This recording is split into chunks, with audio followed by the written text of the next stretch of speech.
Good morning, everyone. Welcome to the session 1D of HSMA 6.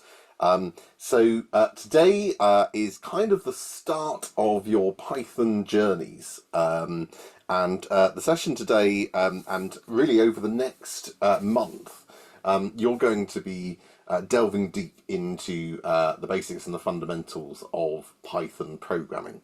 Up to now, we've talked a little bit about coding, the principles of coding, and obviously last week we also talked about operational research and data science, and a glimpse of all the things that you're going to learn about after you've learnt Python.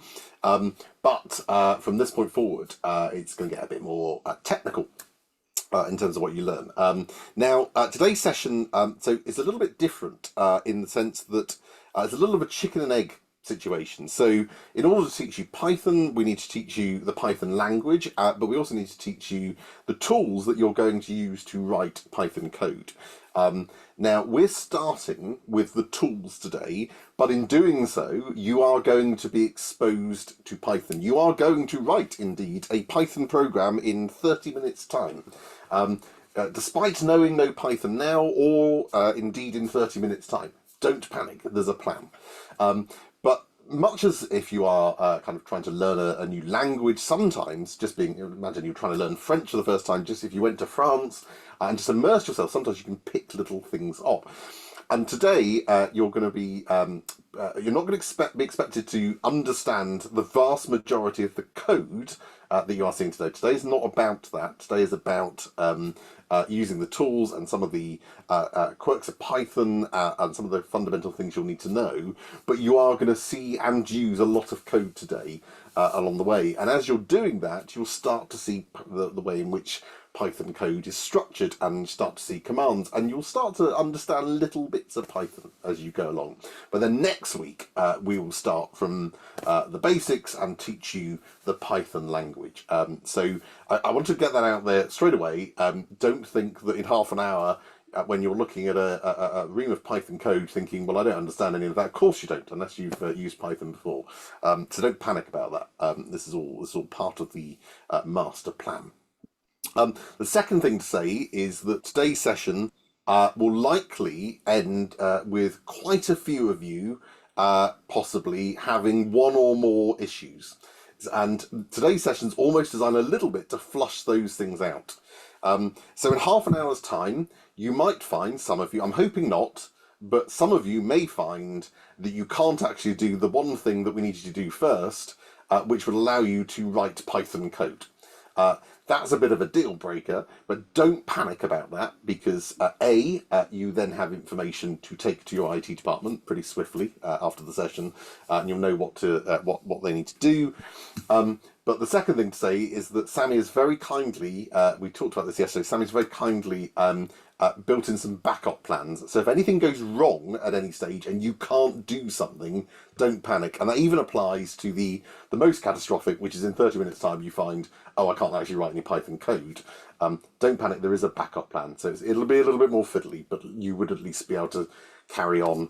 And you would be armed with information to take to your IT department. So it's a bit of a course. Over the course of the day, we'll see if people gradually get eliminated.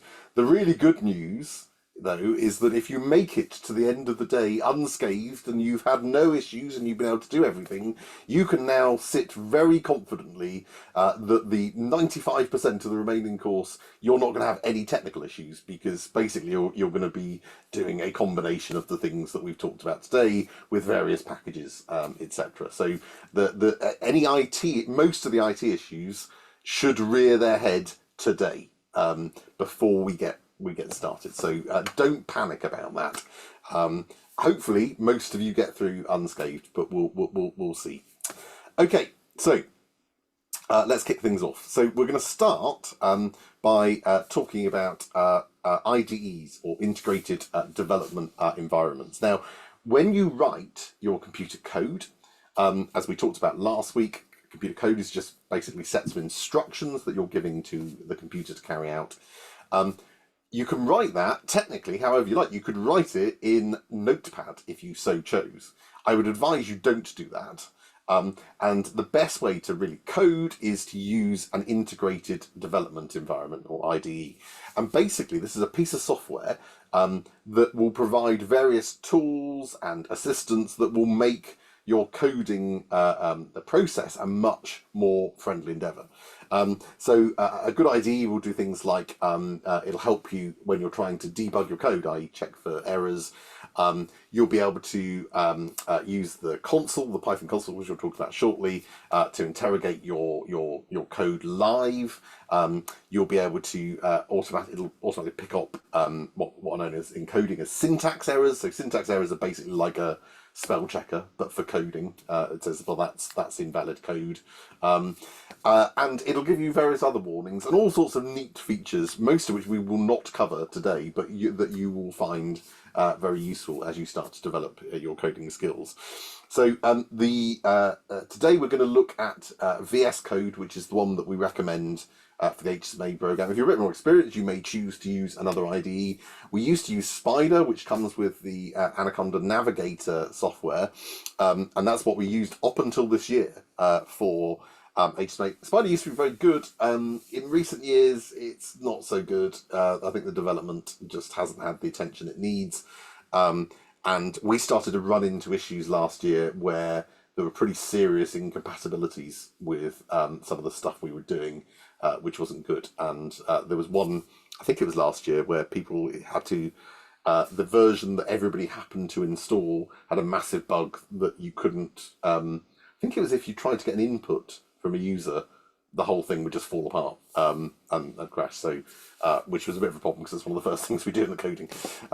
So not good. So we've switched to VS Code, which actually has a lot more features and is a lot more friendly. We're also going to be looking today as well at things called Jupyter notebooks, which are really, really handy for Python coding, and VS Code allows you to work with Jupyter notebooks within it, and also something known as Google CoLab. But we'll get on to that as we go through the day. So I'm going to take you through this first sort of half an hour. I'm going to show you a few little things that you're going to want to do to first set up VS Code. Now, I would strongly recommend that for now, you just listen to me and watch what I'm doing, but that'll allow me to rattle through it a little bit more quickly. In the first exercise, when we come on to the first exercise shortly, the first thing you're going to do in your groups is to do what I've just done for your own VS Code. We've done that so that, if 150 of you start saying, it's not working, we're going to be here all day. So it's better you do this in your groups. You maybe something silly that you've done that you misunderstood, and one of your team can say, oh no, I just did this. So you'll be able to sort it out that way. But it may be that you've encountered one of the elimination points, which are right. Okay, I can't do this. I'll go to Sammy's backup for carrying this on. So I'm going to whittle through this fairly quickly, but hopefully it'll all make sense. So the first thing I'm going to start talking about is extensions. Now, VS Code comes with a lot of features, very good features, out of the box that allow you to use it straight away. As soon as you install VS Code, comes some really natty features. And one of the things that it allows you to do is to use extensions, which allow you to build even more of these features into the software. And that includes things like being able to work with different programming languages. So while we're going to be teaching you Python on this course, there's lots of different languages that you can use VS Code for. It's not Python specific. Now, that does mean, because of that flexibility, it doesn't install everything at the start. So in order to use Python in VS Code, then we have to install the Python language extension. So it won't work out of the box. Now, maybe that your IT department have already done this for you. If you've got a very good IT department, they may have connected the dots and done this for you. You'll find out, okay? But if not, don't worry, because I'm going to show you how to do it. It's really easy.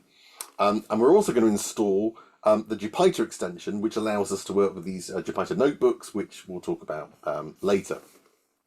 Now, it's important to clarify, by setting VS Code up to use Python, that's not installing the Python language. You've already got that installed, hopefully. That was Anaconda. Anaconda is just a distribution of Python that comes with the Python language, plus lots of bells and whistles that we'll talk about later. We have to have that. You can't just use VS Code and install the Python extension. You still have to have the language, and it needs to know where it is, and that's what we're going to look at. Okay. So I'm going to minimize this screen because I'm going to be flipping back and forth between the slides and VS Code just to make this a little bit easier. So if I open up my VS Code here, you should be greeted with a screen that looks much like this. And there's a little icon over here on the left that is the extension icon, these sort of three little bricks and then one being added. If we click on that, we can then install various extensions. And the first one we want to install is the Python extension. So if I click on that button now, it'll bring up a little search box. If I type in Python, now mine's already installed, but you'll see it appear. And you see this one that appears is the one that's got the Microsoft tick. It just says Python. If I click on that, you'll have an option if it isn't installed that will say install. If it looks like mine, it says disable or uninstall. IT have already done this for you. Brilliant. Okay, so that's already installed. So we do that for Python. We install it. It takes seconds, and then that's it. You've installed the Python extension. You can now use Python code in VS Code. Now we've got two extensions we need to do. We need to do the Python one, and the other one is the Jupyter extension. Again, it's the official Microsoft one. So if I just show you, if I go back to the search box and type in Jupyter, you see this one at the top. That's the one you need. Click on that, and then again, yours should say install. If it hasn't been installed, click on that. So you do Python and then Jupyter. And there are hundreds and hundreds of these extensions that you can install, and some of them are really cool. The only two you're going to need mandatory for the course is these two, okay? But you may find other ones that are really useful for you, so it's worth having an explore. But Python and Jupyter are fundamental for the course.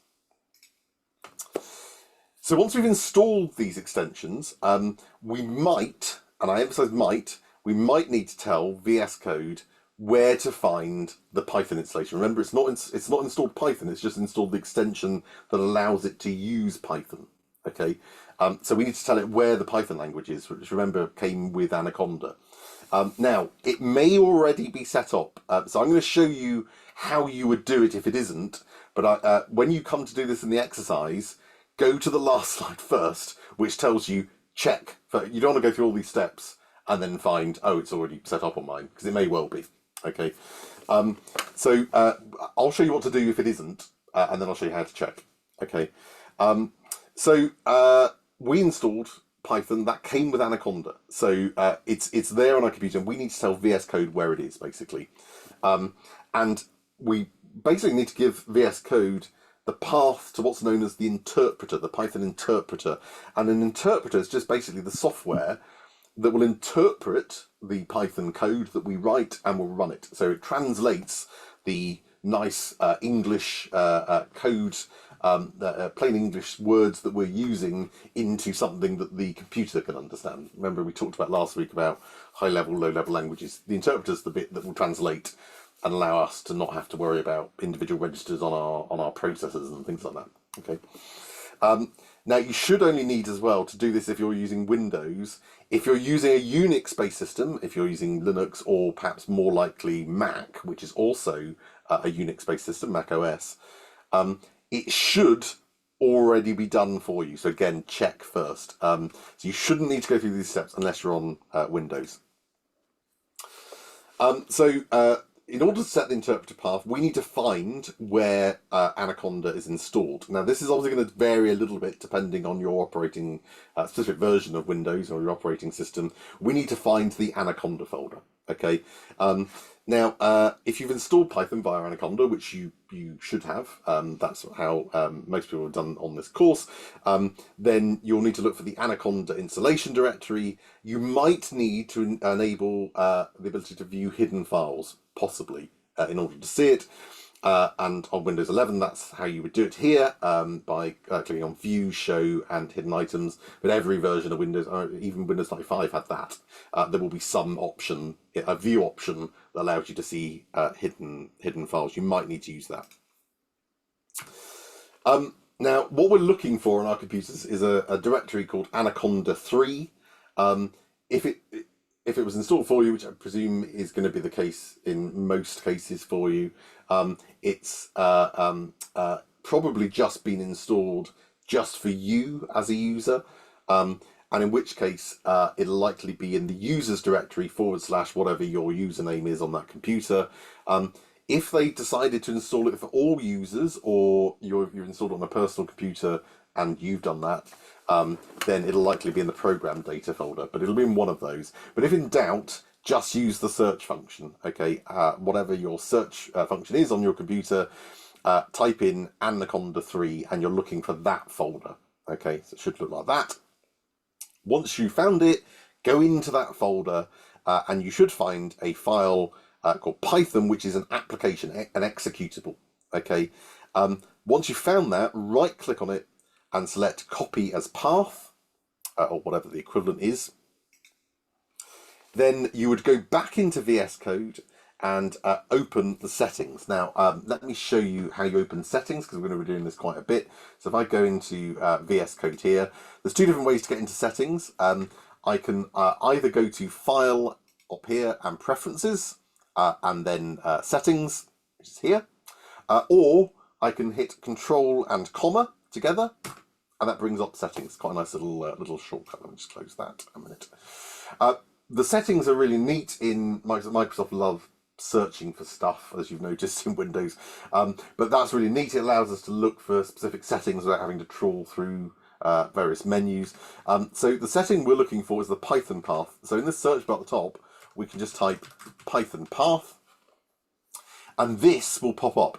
Now this is the bit you should do first, because if this Python path already has the word Python in it, then it's already set up and you don't need to do what I've just told you. Okay, it's already been done for you, which is likely going to be the case if you're on Mac or Linux. It should automatically do it. But if you're on Windows, you are going to, well, I advise checking it regardless of which operating system you're on. But if it's already got the word Python in there, then you don't need to do anything. But if it hasn't, you will then need to paste in the file path that you've just copied into this box.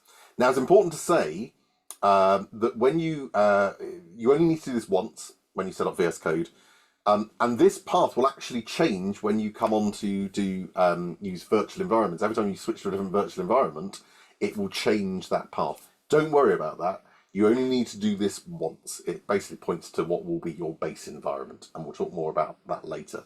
So check this, do this bit first. Control and comma, type in the words Python path. If the word python.exe is in there, then the word Python is in there, you'll be fine, okay? Your path will look slightly different, but it should have Anaconda 3 / Python of some sort. Okay, so that's the first bit to check. Once you've done that, you can just close the settings and that saves automatically. You may need to restart VS Code. It can be a bit, sometimes it doesn't work unless you reboot it, but it's worth checking. One of the other things we're going to do is we're also going to turn on a neat little feature that allows us to have scrollable cells when we run our code in what's known as an interactive window, and we'll talk more about that in a moment.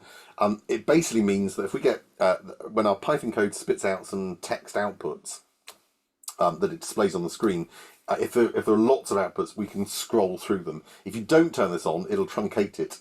So you'll just get a little preview of what the outputs are, and often we need to see all of it. So this will allow you to do that. And to do that again, go into settings, so control and comma. And this time we're going to look for notebook output scrolling. So again, I just type that in the search box at the top. And you'll see this option up here, notebook output scrolling. That box needs to be ticked. It won't be by default. I'd be amazed if it is. It never is normally. So all you need to do is tick that. Okay. And then also the option underneath, which says notebook output text line limit, you can change this to whatever you like. This is the maximum amount of lines you can scroll through. 500 is a good number, but you can change that if you find you're generating outputs that are much longer than that. But generally, if you're doing that, you probably want to export it as a file when you come on to doing that. But 500 is a good number. That should cover you most of what you'll do. So again, once you've done that, you would just close the settings tab. unless you've got more settings to enable. Okay, so when we write our Python code, there are basically 3 different kinds of ways in which we can do it. So the first way is that we can issue our commands, our instructions, to the computer such that they are carried out immediately. We tell the computer, I want you to do this, and I want you to do it now. And we do this using something known as the IPython console, the interactive Python console. It's a really neat feature of Python, and one of the reasons that it took off as being the scientific language, because it has this feature that allows you to interact live with Python and with your program code. So you can run your program and then interact as though it were still running. And you'll see examples of that today, in fact. So that's the first way. The second way is the more common way that you'll be using, which is where you write basically programs or scripts, you may hear them referred to, which are basically bundles of these series of instructions, these Python instructions. Remember last week we talked about how a computer program is basically at a fundamental level just a list of instructions that the computer will make its way through one by one. So that's a computer program, that's mostly what you'll be doing. You'll be writing a set of instructions that the computer will then carry out once we tell the program to run. And then the third way, sorry, just to say that those things we store as .py files in Python. So if you see a .py file, that's basically what it is. It's a Python script, Python program that has a bundle of instructions. And then the third way, which also you'll be using quite a bit on this course, is by writing blocks of code in a Jupyter notebook. But I'll talk more about those a bit later. So let's start with .py files. This is basically the most common way you're going to be writing your Python. And in order to create a new .py file in VS Code, we simply create a new file and then select the Python file type from the drop-down menu. That won't appear until you've set up Python as per the earlier instructions. Once you've done that, so if you do that and then you try this and it doesn't work, reboot it, close VS Code, open it again, and it should then appear. So if we go to File at the top of VS Code, there's an option for New File here. Click that, and then one of the options you should. Oh, sorry, I'll move this bar. It's a bit problematic. One of the options that you should get is oh, I've lost it again there. Sorry, New File. There we go, and then you'll have text file, which will always come up. Regardless of what you're doing, but then you should have, if you've installed your extensions correctly, you should have an option for Python file and also an option for Jupyter Notebook. Those are the 2 extensions we added. So at the moment I'm just going to click Python file. So these are the .py files that we were talking about. That will open a new tab over here. So I'm just going to close this, a bit distracting. And that starts you, this is now a brand new .py file, and I can start writing a Python program. Oops, sorry. Go back here. So let me just give you a bit of an overview of the different aspects of VS Code. Now, your configuration should look similar, but you can move things around, so it might look a bit different. But basically, why isn't that working? Sorry. The main bit of your VS Code, the main window, is your editor pane. This is where you're going to write your programs. This is where you're going to do your stuff, or your Jupyter notebooks, as we'll see later. So this is the main editor pane. Each line of code, you'll notice, has a number next to it. That allows, that's just for our ease of use. Python doesn't, well, Python does use that actually, because it tells you if there's an error, it'll tell you where the line number is for that error.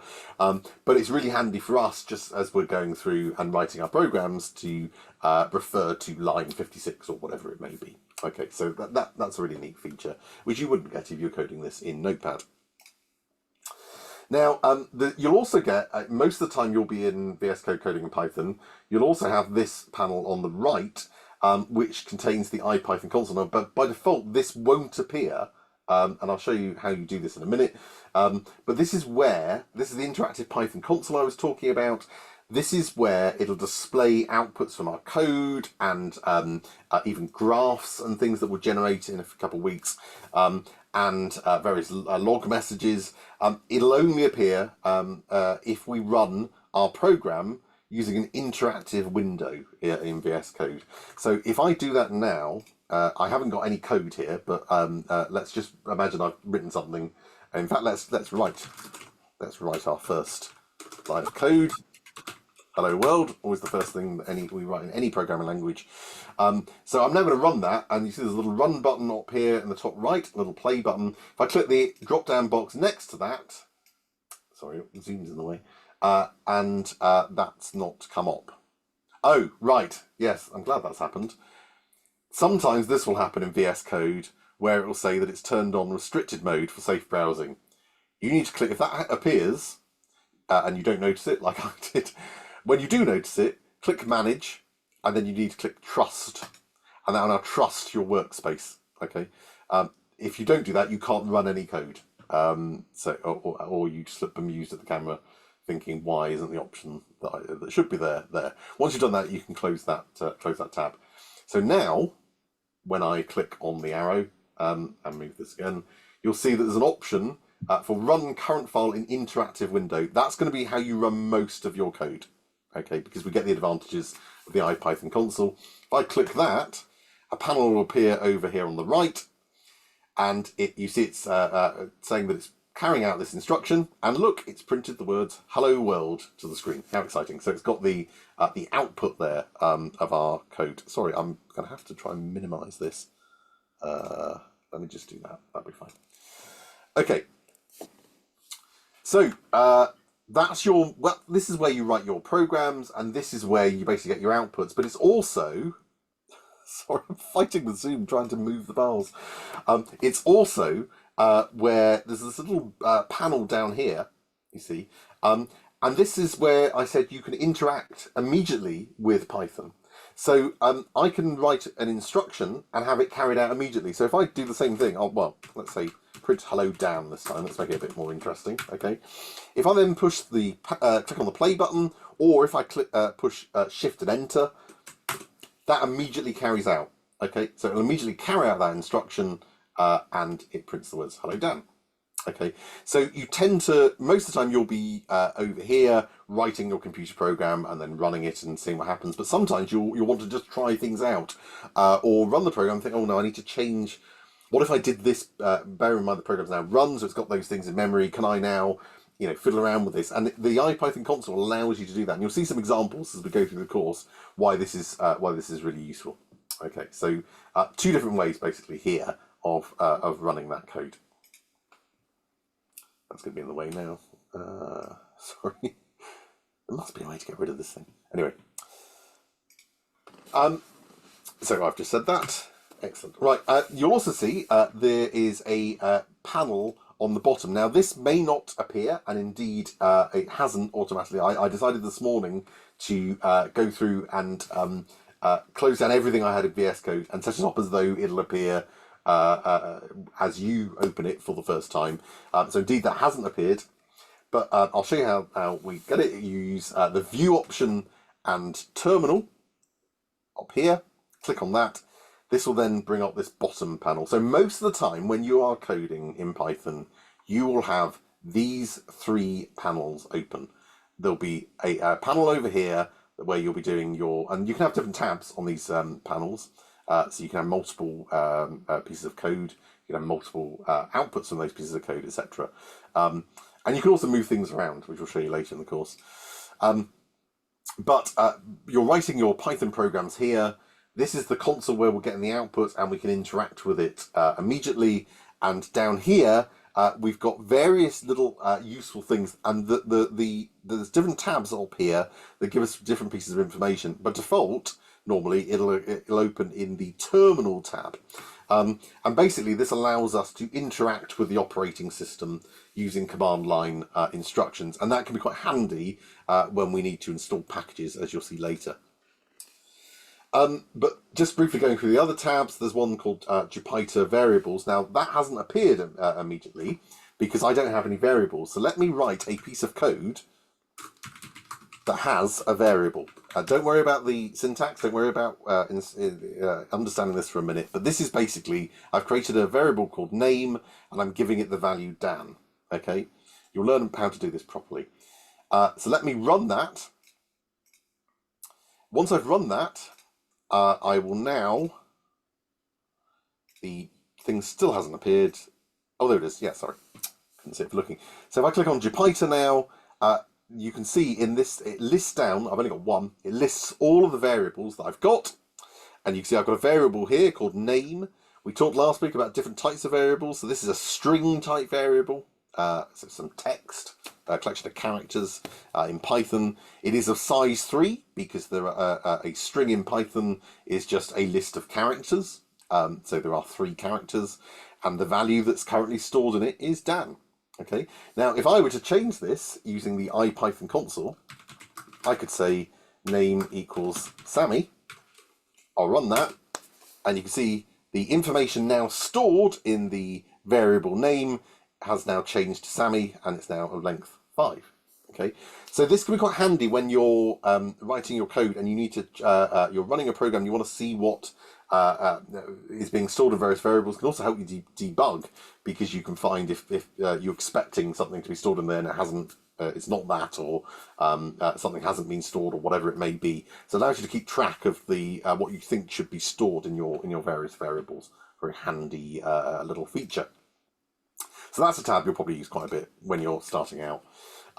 You've also got the problems tab, which basically will flag up automatically any identified problems with the code before you run it. And you basically get 2 different kinds of squiggly lines. You get yellow squiggly lines, which in this screenshot here, there's a yellow squiggly line. Don't worry why that is at the moment. You'll understand it soon.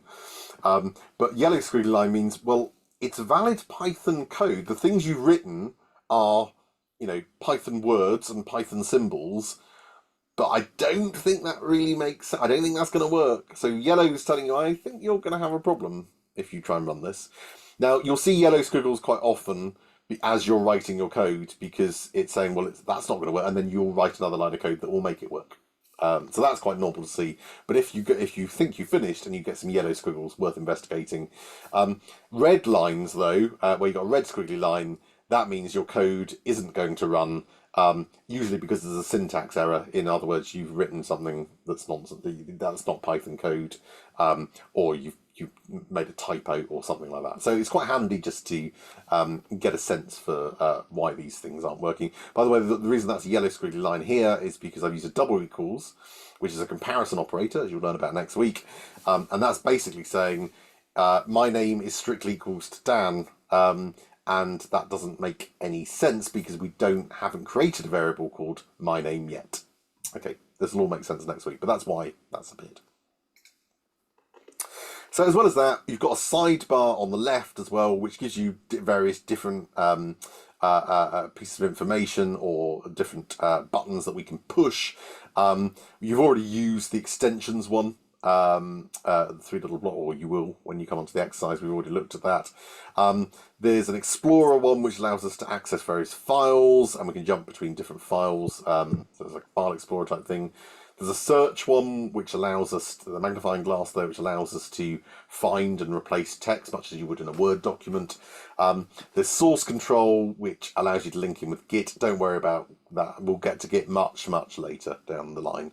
And you've already seen extensions, and don't worry about the others for now.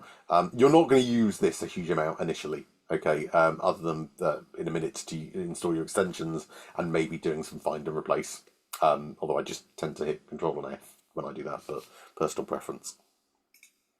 Now, in the previous screenshots, you probably didn't notice this, but you may have, if I go back to VSCode, you'll see there's a big big vertical line running down here.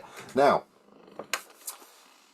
you're probably wondering why that big vertical line is there on mine, and if you open your VS Code, it won't be, or shouldn't be. Now, the vertical line on mine is indicating a width of 80 characters. Okay, so if we switch over here, so here we've got 5, 6, 7, 8, 9, 10, 11, 12, 13 characters. If I was to go up to 80, that would take me up to the line here. So why is that? Well, back in the old days, I'm going to go on about the old days for a minute, old computer terminal monitors had a standard width of 80 characters. And then even before that, in the even older days, long before I was born, where you had giant computers, and I do mean giant computers, and they would run on punch cards.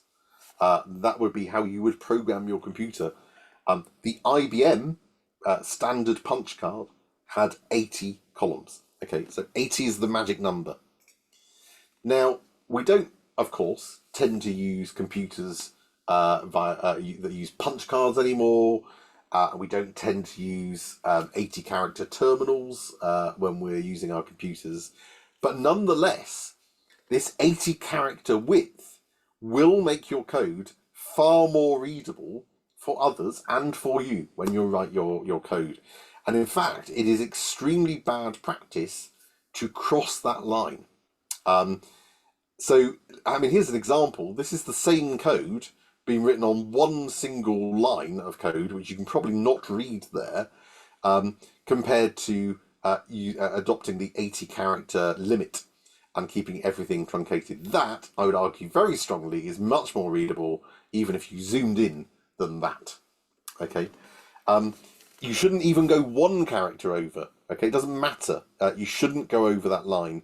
And in fact, if you want to be PEP 8 compliant, which hopefully after the PEP 8 song last week, you're all inspired to be. PEP 8 is just basically a widely adopted style guide, which tells you things that you should do to make your Python code more readable and consistent. Then you have to adhere to it if you are going to be PEP 8 compliant. So it's good practice to get into this right from the off. Okay, don't go over the line. Now, by default, VS Code doesn't have the line, so when you open it up, it probably won't appear on yours. And we can add it. It's a bit fiddly, but as I say, the good news is you only have to do this once. So again, we go into our settings, either via File, Preferences, Settings, or we can hit Control and Comma. And then, let me switch over to that before we go on. Now, rather than search for a setting, I'm just going to close that as well. Rather than search for a setting, this time I'm going to click this little button up here, which if I hover over it says Open Settings JSON. Okay, so if I click on that, it'll bring up another tab which has a JSON file which contains various settings. Now your JSON file, depending on how your VS Code is configured, will likely look different, but the key thing that you need to add is this bit of code here that says editor.rulers in inverted commas, followed by a colon, followed by square brackets, and then on the next line the number 80, and then close the square brackets on the next line and then put in a comma. And you have to do that before this closing curly bracket. Okay, and if there are things that come after, as they do in mine, so I've put it in here, and there are settings after it, you need to make sure you put a comma after it as well. Okay, so basically I've just stuffed it in. I've put in this editor.rulers setting. I've just typed that in manually, put a comma after it, and there we go. That's my JSON file updated. And then when you do that, so let me just show you by changing that to 70, for example. If I close that, let's not do that. Let's change it to 40. Let me save that. If I now, oh, it's done it immediately. You can see that bar's now moved. Okay, don't use a 40 character limit. That's a bit excessive. 80 is fine, and 80 is the standard. So I click save, and there we go. It's moved back. So 80 characters. That's what you want set up as your bar. As that is optional, but I would strongly recommend you do because it'll help you to not go over the 80 character width. Now you're probably thinking, well, hang on a minute, Dan. Surely there are going to be certain situations where your code is going to be longer than 80 characters. After all, you already told us that Python's all about indentation, and so things will get indented, and gradually you may end up near that line. Well, the best way to do it, and in fact this is the PEP 8 way that is recommended, is to split any line that's going to go over using something called implicit line continuation. And this basically happens wherever Python sees the use of some form of bracket, so normal parentheses or square brackets or curly brackets, but it's not yet been closed. So if you open a bracket in your line of code and then start typing, if you hit enter, it knows that you are still writing the same line of code. And so here, in this example here, let's say I've got over here, let's say, I don't know if that is 80 characters, but it may be near it. And then I hit enter after this comma, it'll bring me down here, and you're still writing on the same line of code. So the Python interpreter will read that as one line. Okay. So that's the best way to do it. You put things in brackets, basically. Now, it's also worth flagging up right from the off that sometimes when you run your code, you may find yourself stuck in something known as an infinite loop. And it's worth telling you about this stuff right from the off because it will happen to you at some point. And basically an infinite loop is where the code is basically just going around in circles and it can never escape. Okay, it's we've trapped it in some way, so it's just repeating and repeating. Remember, we talked about loops last week, where you want to do the same things either multiple times, a certain number of times, so a for loop, or we want to continue doing it while something is true, a while loop. But you can accidentally, when you're writing those things, you can accidentally create what is known as an infinite loop, where you get stuck and you can't get out of that loop. And those of you of a certain age, like I am, may remember back in the old days writing such infinite loops deliberately.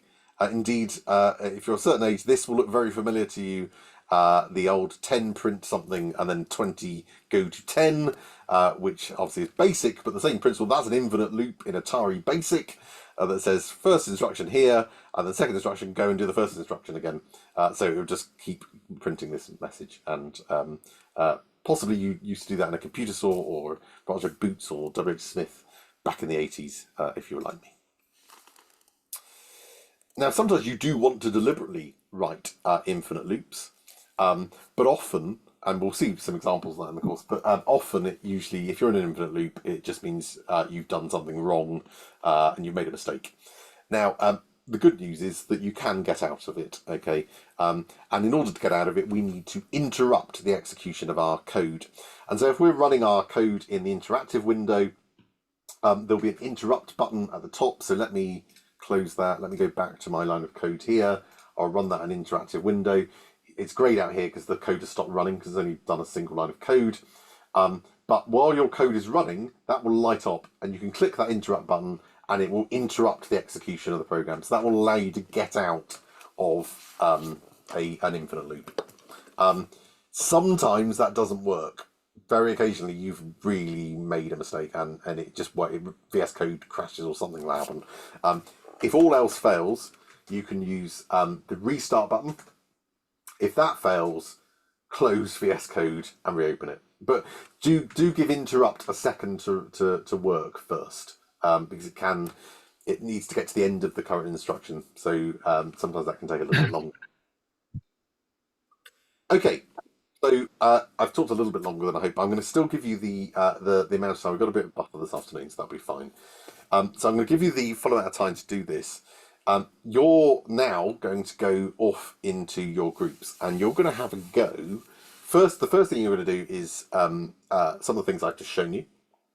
But then once you've got your VS Code set up for Python in the ways I've just described, you're going to have a go at this task. Now, again, those of you of a certain age will remember the early 80s, in particular for this, where we had computer magazines that you'd get from your local newsagent, and they were packed full of mostly adverts, I have to say, quite an astonishing number of advertisements.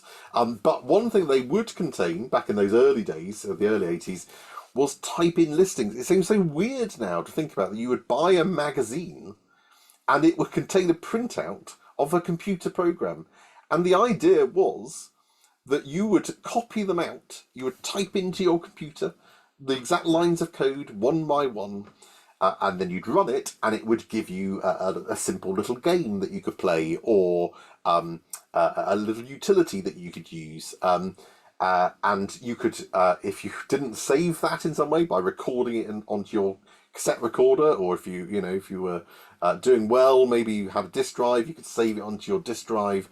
But most of us would have saved it onto a cassette recorder if we were going to save it at all. If not, you'd have to, when you turn the computer off, you'd have to do it all over again if you wanted to use it again. The bigger disadvantage of these things was that very often they just didn't work. And because the code was very obscure and they'd been written to be completely unreadable in most cases, you had to try and work out what on earth was going wrong, and usually you couldn't. Now, the advantage was when you got a nice program that you'd type and it would all work, you could then play around with it and think, oh, I think that line of code's doing this, that's creating the number of characters or whatever it might be. And you could play around. It was a nice little way just to get you, before you knew really any sort of code, obviously I knew a bit of BASIC, but before you knew, most people knew any real code, real in-depth code, you could get a really nice sense of how code works. So that is exactly what you're going to do now. We're going to transport back to the early 80s. Now, you've been given in the repository for this session, whichever you've downloaded, you'll see there is a .py file called exercise1.py. Now, you're going to open that in VSCode. You can either click File and Open, or if you're, I mean, I can double click them because my things associated with VS Code, but if not, just click File and then Open in VS Code, select that .py file, and you'll see, let me show you, I will do that very thing right now, so exercise 1, here we go, if I double click that, so this will pop up on your screen, okay, so this is the start of some Python code, okay, what you're going to do is you're going to click at the end here, so click on line 62, blank line here, and what you're going to do is you are going to copy out manually from a magazine entry, from a good old-fashioned magazine, the rest of the code to get this into a working program. And again, if you do get that message saying you have to trust the window, you're going to have to click Manage and Trust in order to be able to either run or indeed edit the code in any way. That probably will appear, actually, I think, for most of you. So once you've finished typing it in, I want you to run the code you click the little play button as I showed you, and the little drop-down arrow next to the play button, and click Run Current File in Interactive Window, and have a play with the program. One thing to flag up is that this program will come up with an input box to get some input from you as the user when you run the program. In VS Code, input boxes appear at the top, and sometimes it can throw you because you don't notice. So when you run the code and you think, is anything happening? Look up. There's probably an input box and it's waiting for your input. Okay. So I flagged that up because this one will ask you for some input right away. And also, once you've had a run of the program, have a look at the Jupyter tab and see if you can have a look at the variables, see what information has been stored in there. So before you do that, though, you're going to have to set up your VS Code. You need to install the Python and Jupyter extensions, as I showed you at the start. You'll then need to configure the interpreter. Then you'll need to, so that's putting in the check if it's there first, check if the that Python path is there. If it is, you don't need to do anything. If it isn't, you need to find the Python file in your Anaconda 3 directory and copy and paste that into there. Add in the 80-character line and turn on notebook scrolling. So those 4 things that I showed you at the start. I would advise in your groups you all spend the first 5 minutes doing that and help each other if there are any issues, because this is where you're going to start to encounter possibly some problems. Okay, so do that first because you won't be able to do the rest of it without it. And then have a go at inputting the code, which is going to be on the next slide. Just to re-emphasize my point from the start of the day, I am not expecting you to understand any of the code that you are typing in, or the code that's already there, okay? But having said that, as you are typing in the code, I want you to be like us in the early 80s when we were doing this, and just think about what you think you're typing in and see if you can work out what various bits might be doing. You'll have an easier time with this than we had in the 80s, where we had no chance of a lot of that code. At least you've got some nice plain English instructions in some of that, so hopefully you'll be able to work out roughly what bits of it are doing. Anyway, so although we've overrun, I'm going to give you the full time. We'll make up the time later because it's important that we get this set up. So you can have a total of 40 minutes, so 30 minutes of the exercise and then take a 10-minute break. So we'll resume at 11 o'clock. Everyone happy? Sammy, are there any urgent questions that have popped up? So we've got quite a few issues with people finding that they can't, that they're being asked to install IPy kernel. I think that potentially means that I would think if conda's correctly being picked up, that shouldn't be necessary because it should Oh no, be. you do need the iPad. Yeah, you have to Okay. mention that. Yeah, you that will pop up. You have to click yes. It's the way the interactive Python console works in VS Code, and a lot of the code that we will use and the reasons we use it, you'll need that IPy kernel that, and that will every time. So we haven't touched on environments yet. When we come onto that this afternoon, every time you set up a new environment, that will pop up again. Okay, I forgot that it pops up for the base environment. That's annoying. Because I do mention it later. But yes, you'll need to click. If that pops up, you need to click yes. It's very quick. It takes seconds, I think, from memory. So I think yeah, I think if so that should pop up when they first try to click on run in an interactive window. Is that right? Yeah, I think so. From memory, I think that's when it happens. And it will come up with a dialog box rather than having to install it via the but I think a few people have run into issues trying to install it via the command line, so we'll hopefully Oh no, that no, will yeah, solve it for them instead. So I'd recommend everyone give that a go first, and then do keep posting if you get stuck. I'll be sharing the link to the instructions and the slides again in the class tannoy in Slack, and I'll also try and put them in the group chat here. But yeah, just don't panic, everyone. So I mean, Go through the steps slowly in the exercise, and Dan and I will be coming around just to help troubleshoot as well as with troubleshooting within your groups. yeah, as Sammy says, don't panic. This is, as a part of this is to catch stuff so that you. I mean, unfortunately, I suspect most of the issues today we're not going to be able to sort for you, but we will be able to say, this is what you just tell your IT department to do. It's better that we do this now and get these problems out of the way. Than get into Python coding and trying to build discrete event simulations and find you can't do it. So let's get this out of the way now, which is why I want to give you the full amount of time. So actually, we've gone a little bit over, so I'll give you to 11:05 because I want you to take a break as well. So go into your groups now. I'll open up the breakout rooms. Help each other as much as you can. And if you've managed to get yours working, share your screen, show others what you've done. Okay, right. I'll stop recording and open up the breakout rooms.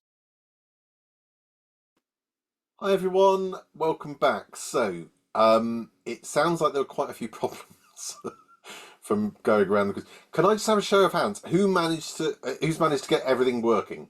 Let's start positive. Okay, numbers going up.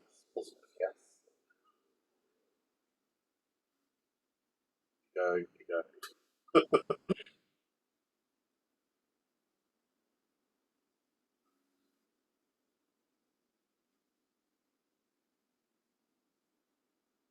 It's really handy for us to know. Okay, so I'm going to. Oh, still more. Oh, that's helpful, Zoom. Thank you. Okay, so quite a few of you have got it working, but I'm guessing quite a few of you haven't from the look of this. Um, so it appears, so perhaps if you could post in the chat what the common issues are. So I've seen a few as we've been going round. Um, so one thing to flag up that I'd forgotten about was this whole the first time you use it, you have to do the IPy kernel thing. So yes to that. Um, a few people have run into problems when they've tried to run the code, and it says about the NLTK module not found NLTK. Now, NLTK should be and is indeed installed as one of the Python packages that comes with the Anaconda distribution. And as long as you haven't created a new environment, you're still in the base environment, which because we haven't shown you how to do that yet, then it should just work.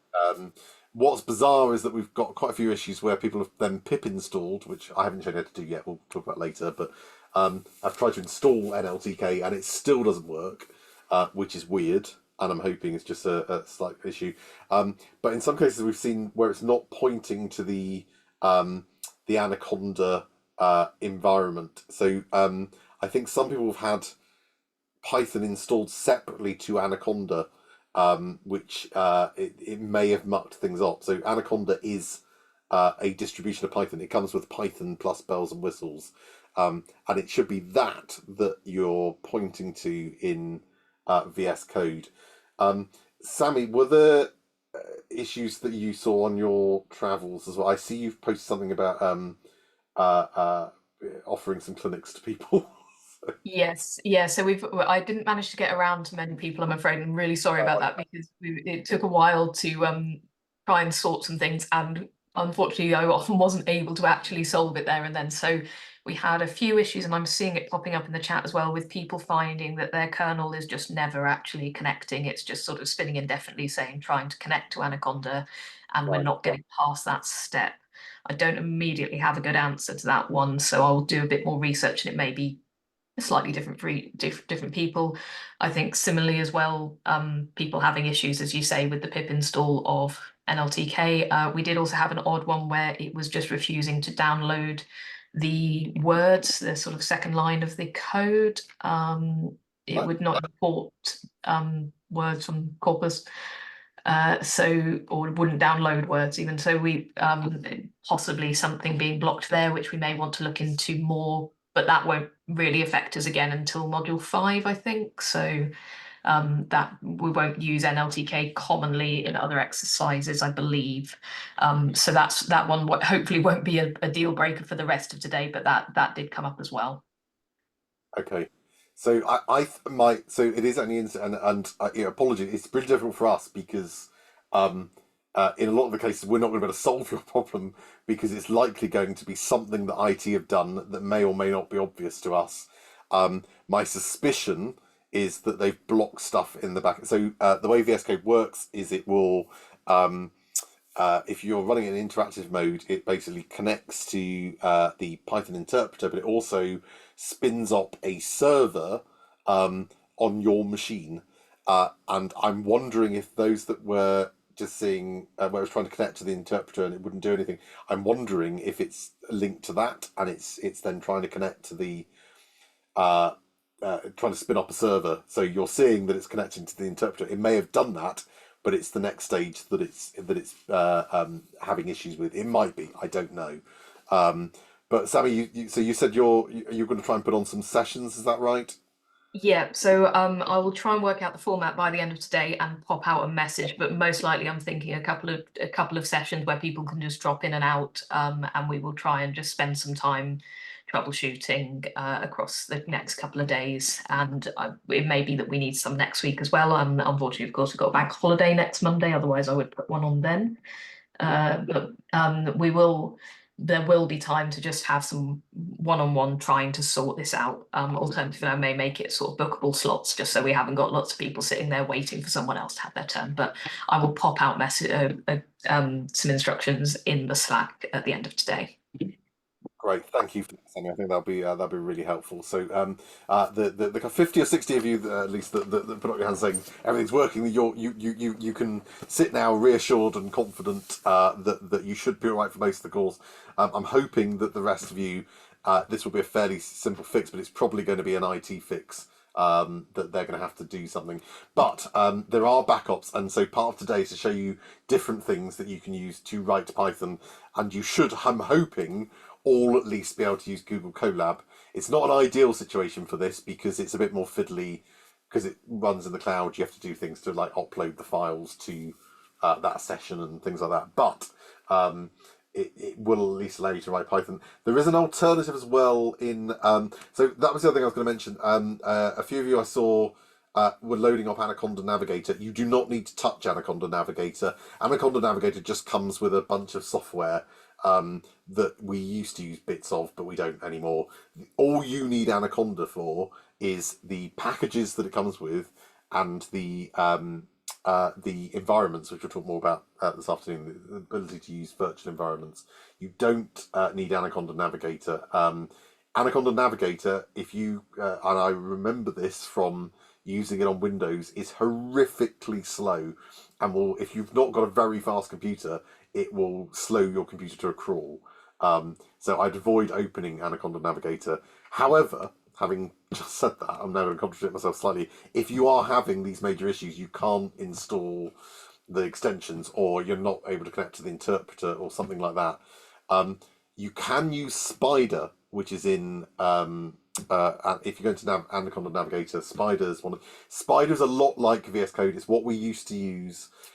It's similar enough that you could probably work out quite easily how it works from our tutorial of VS Code. You'll have an editor pane and a console window, and you get a little variables window, which is actually is actually nicer in Spider, I would argue.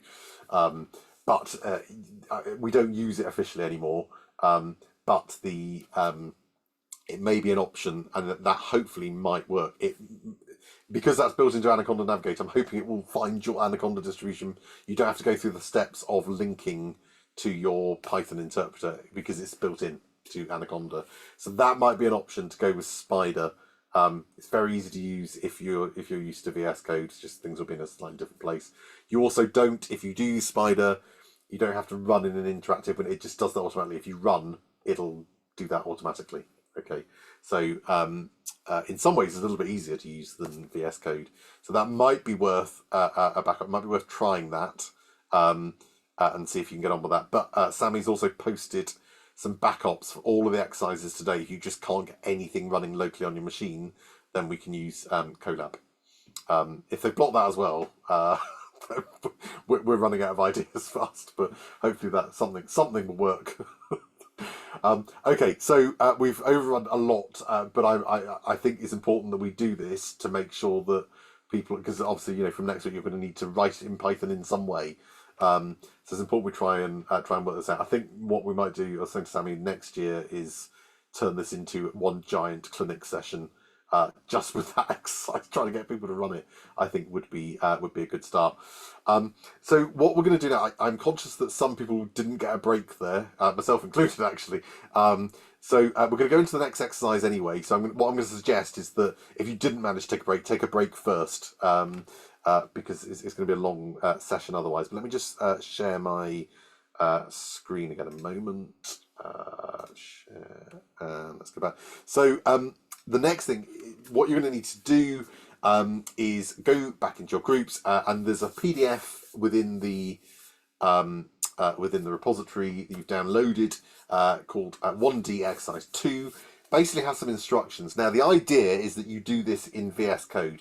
However, if your VS Code is not working, Sammy's posted a link to how you can do this instead in CoLab. We are going to cover CoLab later. But for now, it'll allow you to write some Python to follow these instructions. Some of it will just be a little bit different if you're doing it in CoLab. But the ideal situation is if your VS Code is working, those that are having problems with NLTK, that's I don't know why it's doing that, but you should still be able to do this in VS Code. I'm hoping it's just some sort of weird NLTK thing rather than a fundamental problem. Yeah, so if that's your issue, as long as you've got Python and Jupyter extensions installed, you'll be able to do this next exercise in VS Code. So that should all work okay. So basically you're going to go through, I'd advise one of your group, in each group, volunteers to share their screen. So all follow along and do it, but have somebody sharing the screen so that you can talk it through, and obviously help each other if you get to any problems. So I'll keep it to half an hour, but as I say, if you haven't taken a break, please do take a break. We'll just have to see what we can get through today, and we'll come up with a plan if we run out of time. Okay, any questions about any of that before we plough on?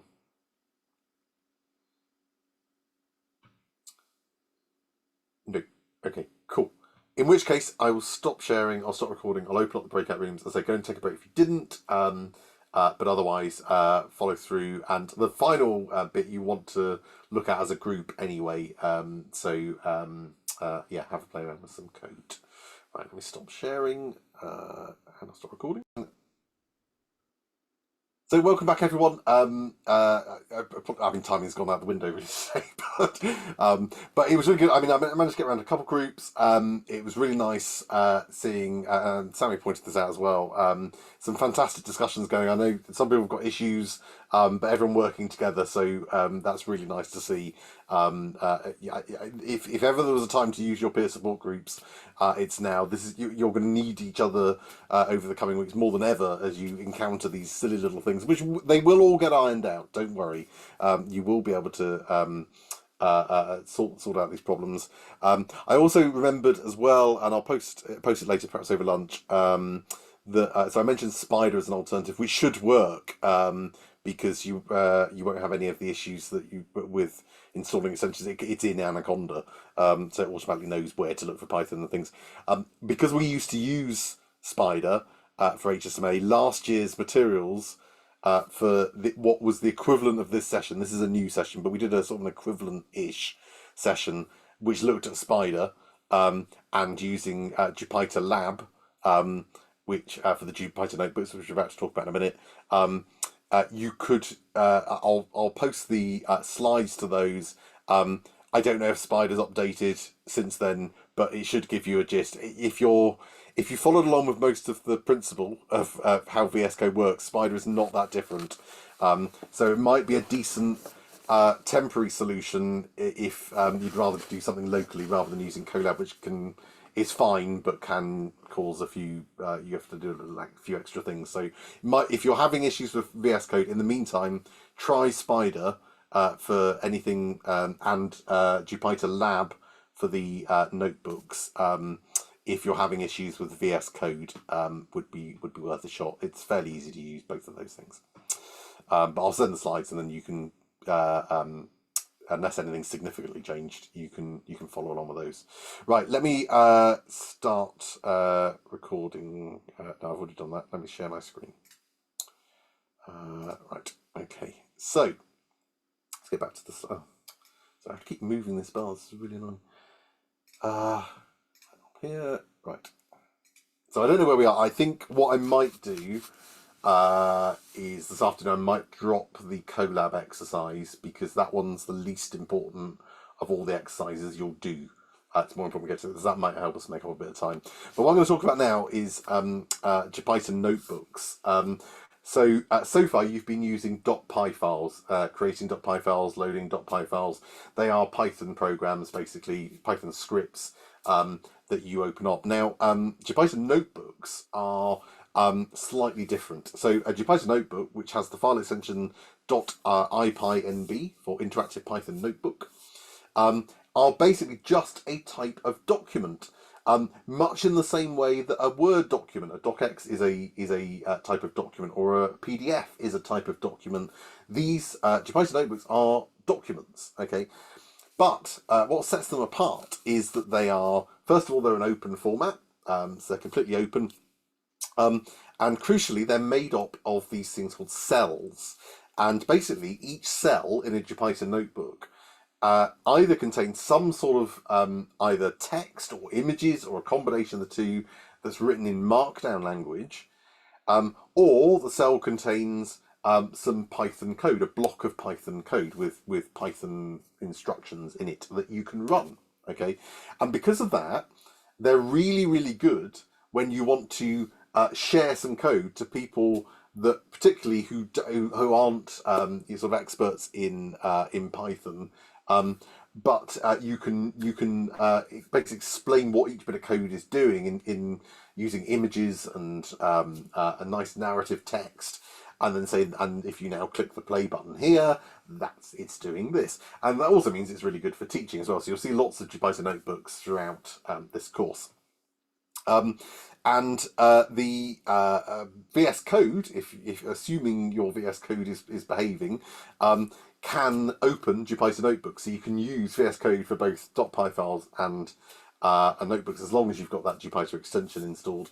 As I say, if you haven't and you're not using VS Code for a minute, Spider you would use for your .py files, and Jupyter Lab you would use. Slightly confusingly, there's a Jupyter Lab and there's a Jupyter Notebook in Anaconda Navigator. You can use either. Jupyter Lab is better for Jupyter notebooks.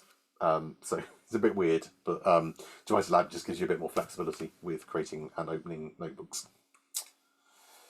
Okay, so this is what a Jupyter notebook looks like. Basically, you've got, this is your document and you've got these different cells, okay?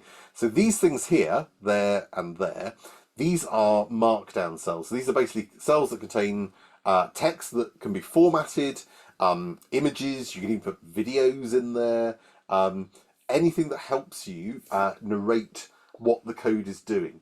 They're also really useful if you want to generate a report, really interactive reports. So let's say you're using some code to do some analysis, and then you can build a Jupyter notebook that outputs the reports. You can give somebody the notebook, which will explain everything, and they have the choice then to be able to run the code and play around with it themselves. So it's a really nice feature to do that. So you've got these, which are the markdown cells, and then you've got these things here and here, which are the code cells. So these are cells that contain blocks of code, the same kind of Python code that you've just been using, but you run each of these cells individually, and you can run them in any order. And we'll come back to that in a minute. Okay, so you've got narrative text and images and all sorts in your markdown cells, and then you've got code cells which contain code that you can run. You've also got these things when you run code cells. Sometimes your code will have outputs. So you just saw an example in the last exercise where you do some things and it would print some words to the screen. It would display something. If you've got not all cells will have outputs, but if you've got outputs from your code cell, then those outputs will appear directly below the cell that's generated that output. Okay, so you'd run that code cell, and this is the output from that code cell, but they'll only appear once the output is generated. So once you run the cell. Okay, so let's create a Jupyter notebook in VSCode, and I'll show you how they work. I'm just also going to say I'm expecting, because we're all a bit to it. There is I'm expecting a delivery. So Sammy, if you see me shout postman, can you stop the recording or pause the recording, and I'll quickly run and do that. Apologies. I'm sure. Hopefully they won't turn on while I'm talking. But okay, so we're going to go back into VSCode. And I'm going to click, let's get rid of this a minute. No, don't want to save that. So I'm going to click and get rid of that. And I'm going to click File and New, and File and New. And then before we selected Python file, now I'm going to select Jupyter Notebook. Okay, so if I click on that, it'll bring up a brand new Jupyter Notebook. And it'll bring up, it'll start with a cell, and the first cell in a Jupyter Notebook, it always defaults to being a code cell. You can change it, but it starts by inviting you to type some code. So if you click on it, you can see a blinking cursor, much as we had back in the 80s, inviting you to write some code. So let's try writing some simple code. So let me type print hello world, because that's a good first one to start with. Oh, if I can actually type. There we go. So I've typed in that. Now, if I hit enter, nothing happens, because we're writing much in the same way in the editor in VS Code with a .py file. We can write lines and we can write hundreds of lines if we wanted, although you shouldn't really do that in a Jupyter Notebook. We'll come back to that. But you can write as much code as you like in these things. It won't run until we tell it to. So to run it, probably guessed, the little play button on the left, you can either click that, or you can click push Control and Enter, and that will do the same thing.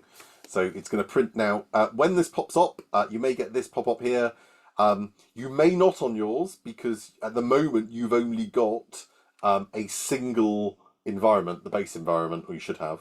I've got lots of environments. So if this pops up, it may ask you which environment you're going to use. Click on Python environments, and that's a list of all the virtual environments. We'll talk about those this afternoon. I'm going to click base here, and it tells me that it's going to do that. If you don't, it's because I closed everything down. If you don't do that and you reopen VS Code, it'll stay in whatever environment you were last in. That can cause confusion if you're doing something different, and you open it up, and then you need to switch to a different environment. You might say, well, why can't you find module? And then you realise you're in the wrong environment. So always worth checking down here. It'll tell you what environment you're in. And again, we'll cover this more later. But at the moment, that should say base conda. And I think a lot of the issues that some of you are getting are you're not seeing the word conda there, which implies you're not in Anaconda, which is probably why you're getting some of these problems. Okay, so I've run that cell, I've told it the environment, and it's popped up hello world, the output, just as we saw before, except here I've run the code in this cell, and the outputs appeared just below it. And it probably happened very quickly. Let me do it again. You can see a little circle every time you run that. A little circle appears saying it's whirring, and it tells you how long, once it's finished, how long it took to do it. Clearly, print hello world is not a particularly taxing thing for it to do, and I've got a very fast computer anyway, but certainly printing those two words isn't going to tax, I think, any of your computers, so it's probably going to take a very, very trivial amount of time. Okay, so let's now, that's a code cell, let's add a markdown cell. So to do that, to add a cell type, there's two buttons at the top here. You can see plus code or plus markdown. And if we click on either of these, it'll add a cell below the current, whatever the current cell is. So if you've clicked on and highlighted a cell, it'll insert it below that one. If none of them are clicked on, it'll just add it to the end. Okay, so if I click plus markdown, it's popped on another box. Now, at first sight, this looks the same as the other one, okay? But there is a slight difference when we start typing. So this is we're actually now in a markdown cell, okay? So if I start typing, this is a demo program for teaching purposes or something like that. You can see, in fact, if I were to start typing like print hello, nothing's happening. Okay, we're not getting the sort of coloured notation, which is your first clue that we're not in a code cell. The second clue is that, if I move that over there, you can see at the corner, at the right-hand side, it tells you what kind of cell it is. So the one before said it was Python. This one is a markdown cell. Okay. So I've typed in some text there into my markdown cell, but just as with the code cells, we have to run them, okay? So in order to apply any formatting. And we can either do that by, well, let's just push Control and Enter as we did before. And you see there, that's now applied the formatting. Now, I haven't specified any formatting, so this is just default formatting saying this is a demo for program for teaching purposes. If I wanted to edit that, I'd need to not just click on it, but double click on it. And then I can start typing and put in, hi, I'm Dan, or something like that.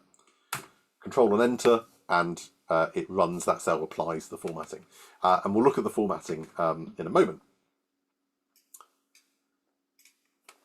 Okay, so let's now add our very first, because this is Markdown, we can add various types of Markdown formatting to make our text a bit more interesting. So let's say we wanted to, have I skipped a bit? Yes, I did. Sorry, I thought I was a bit thrown off there. The other thing is that you can move these cells around, okay?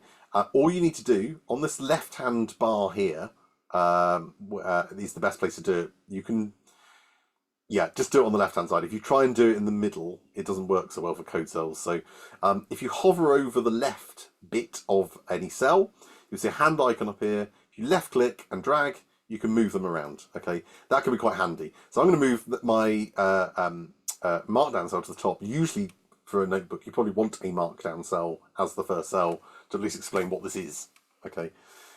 So what I'm going to do, I'm going to edit my markdown cell, and I'm going to add a little title.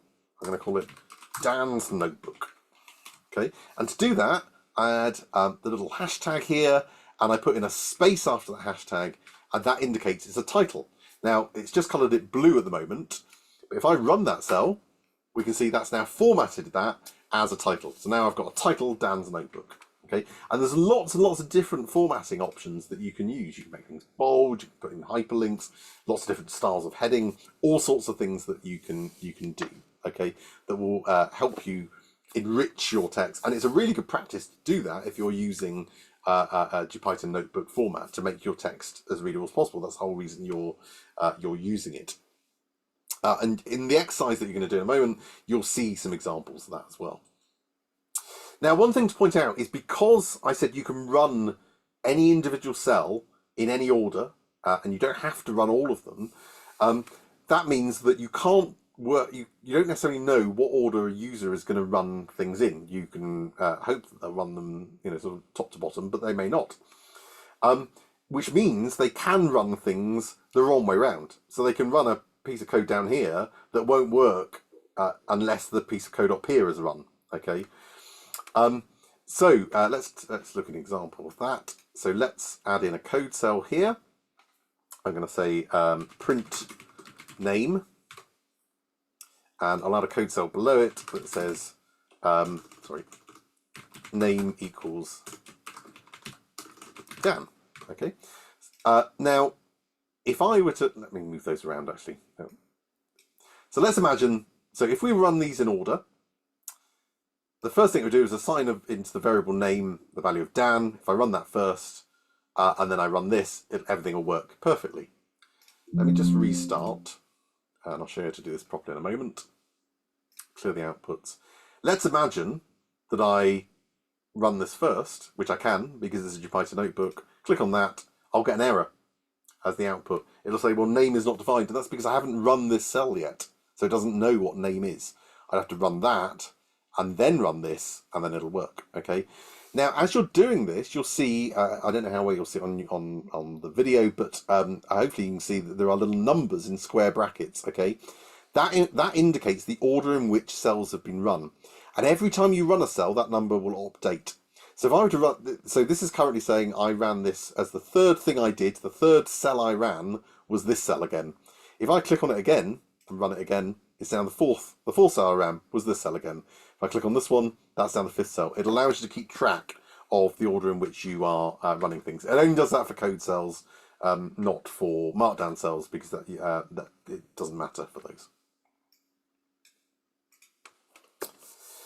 So you just saw me there restart a notebook, and we can do that in the same way, basically, that we do for a .py file. We restart the kernel, clear everything from memory. So if I click the restart button at the top, click on that, it'll ask me, do I want to restart? Yes, I do. Click restart. Now, it appears as though nothing has changed, although if I look in Jupyter, you can see the variables have gone. I've still got the output there. Very often with these Jupyter notebooks, you'll have lots and lots of outputs from your cells, and it can look as though nothing's happened at first glance, and that can be a bit disorienting, and it can make it a bit confusing to work out what has actually run and not. So as well as clicking restart, is then usually what you then also want to click after that is clear all outputs, and that will remove the output. So now you've got a fresh, clean version of the notebook.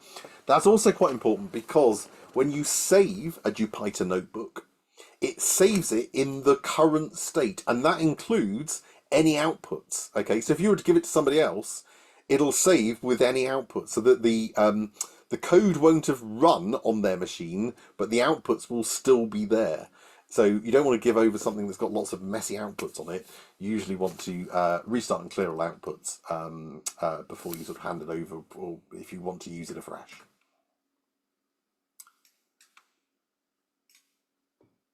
Now, key advantage of using this kind of format is that it allows you to kind of better document the code and what it's doing, particularly for those who are less familiar with the code and or what you are trying to do. And you can do that in a much better way than comments, which we'll come on to next week. But comments are things that we add into code notes to explain how things work, but they're basically plain text, and they are designed for people going in and filling with your code, or for yourself to remind you of how things work, more than you are trying to give this to somebody else who maybe not they want to interact and use your code, but not necessarily play around with it too much. In which case, the Jupyter Notebook format gives you an advantage that you can have paragraphs of text explaining the background to the problem, or what this code is doing in simple terms, have images, all sorts of things in there. Just makes it a bit better. So that's, if you're using a Jupyter Notebook, that's how you should use it. So what you shouldn't do, and what you do sometimes see people do, is they open up a Jupyter Notebook, they start with their code cell, and then they just start typing.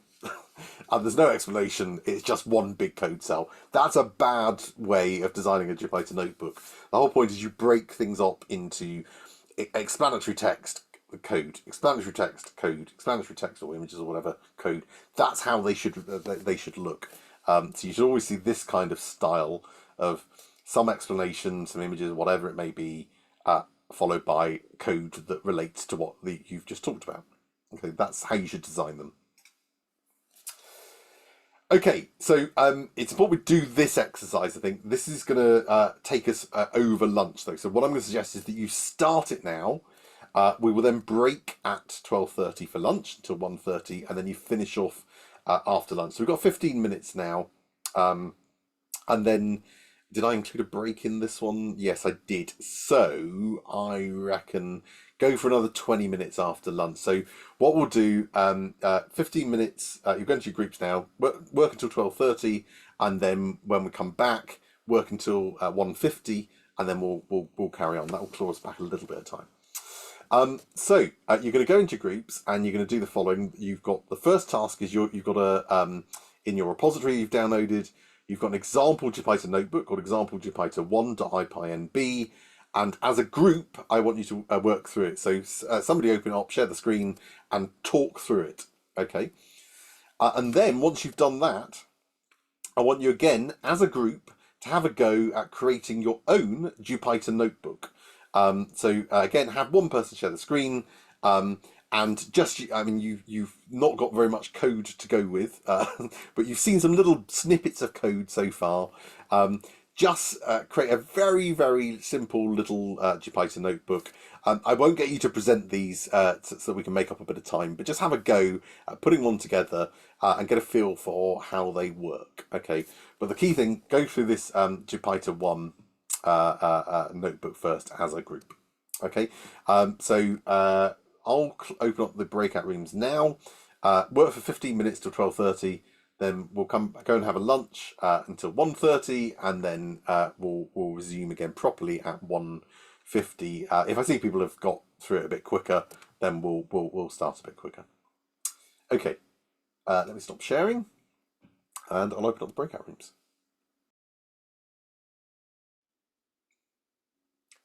Hello everyone, welcome back. So, managed to get around to a few of the groups there, some really nice little notebooks. You're really embracing the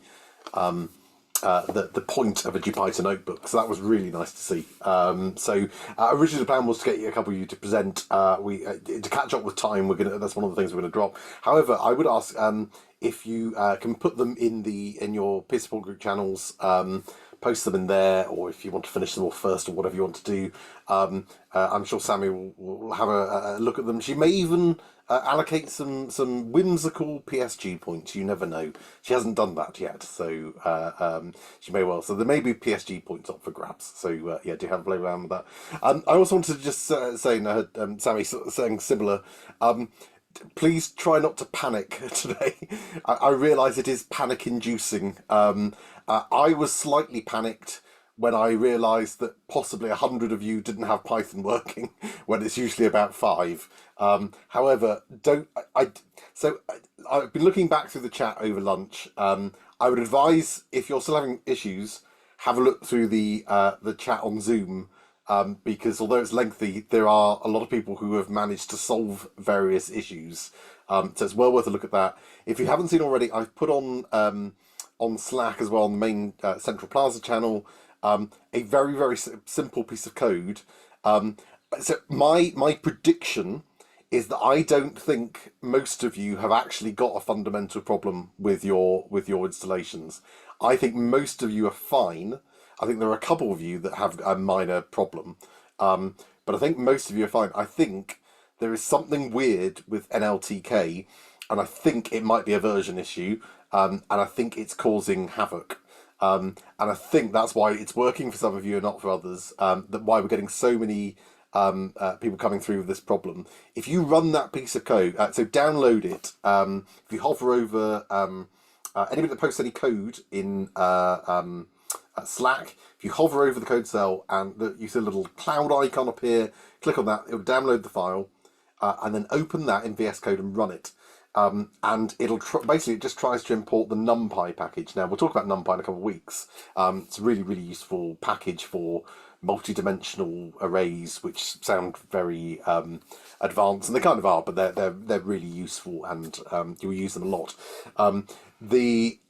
It's worth checking that because NumPy is kind of, a really core solid package that's in Anaconda. So if it basically just tries to import that, and if it succeeds, it prints one message, and if it doesn't, it prints another.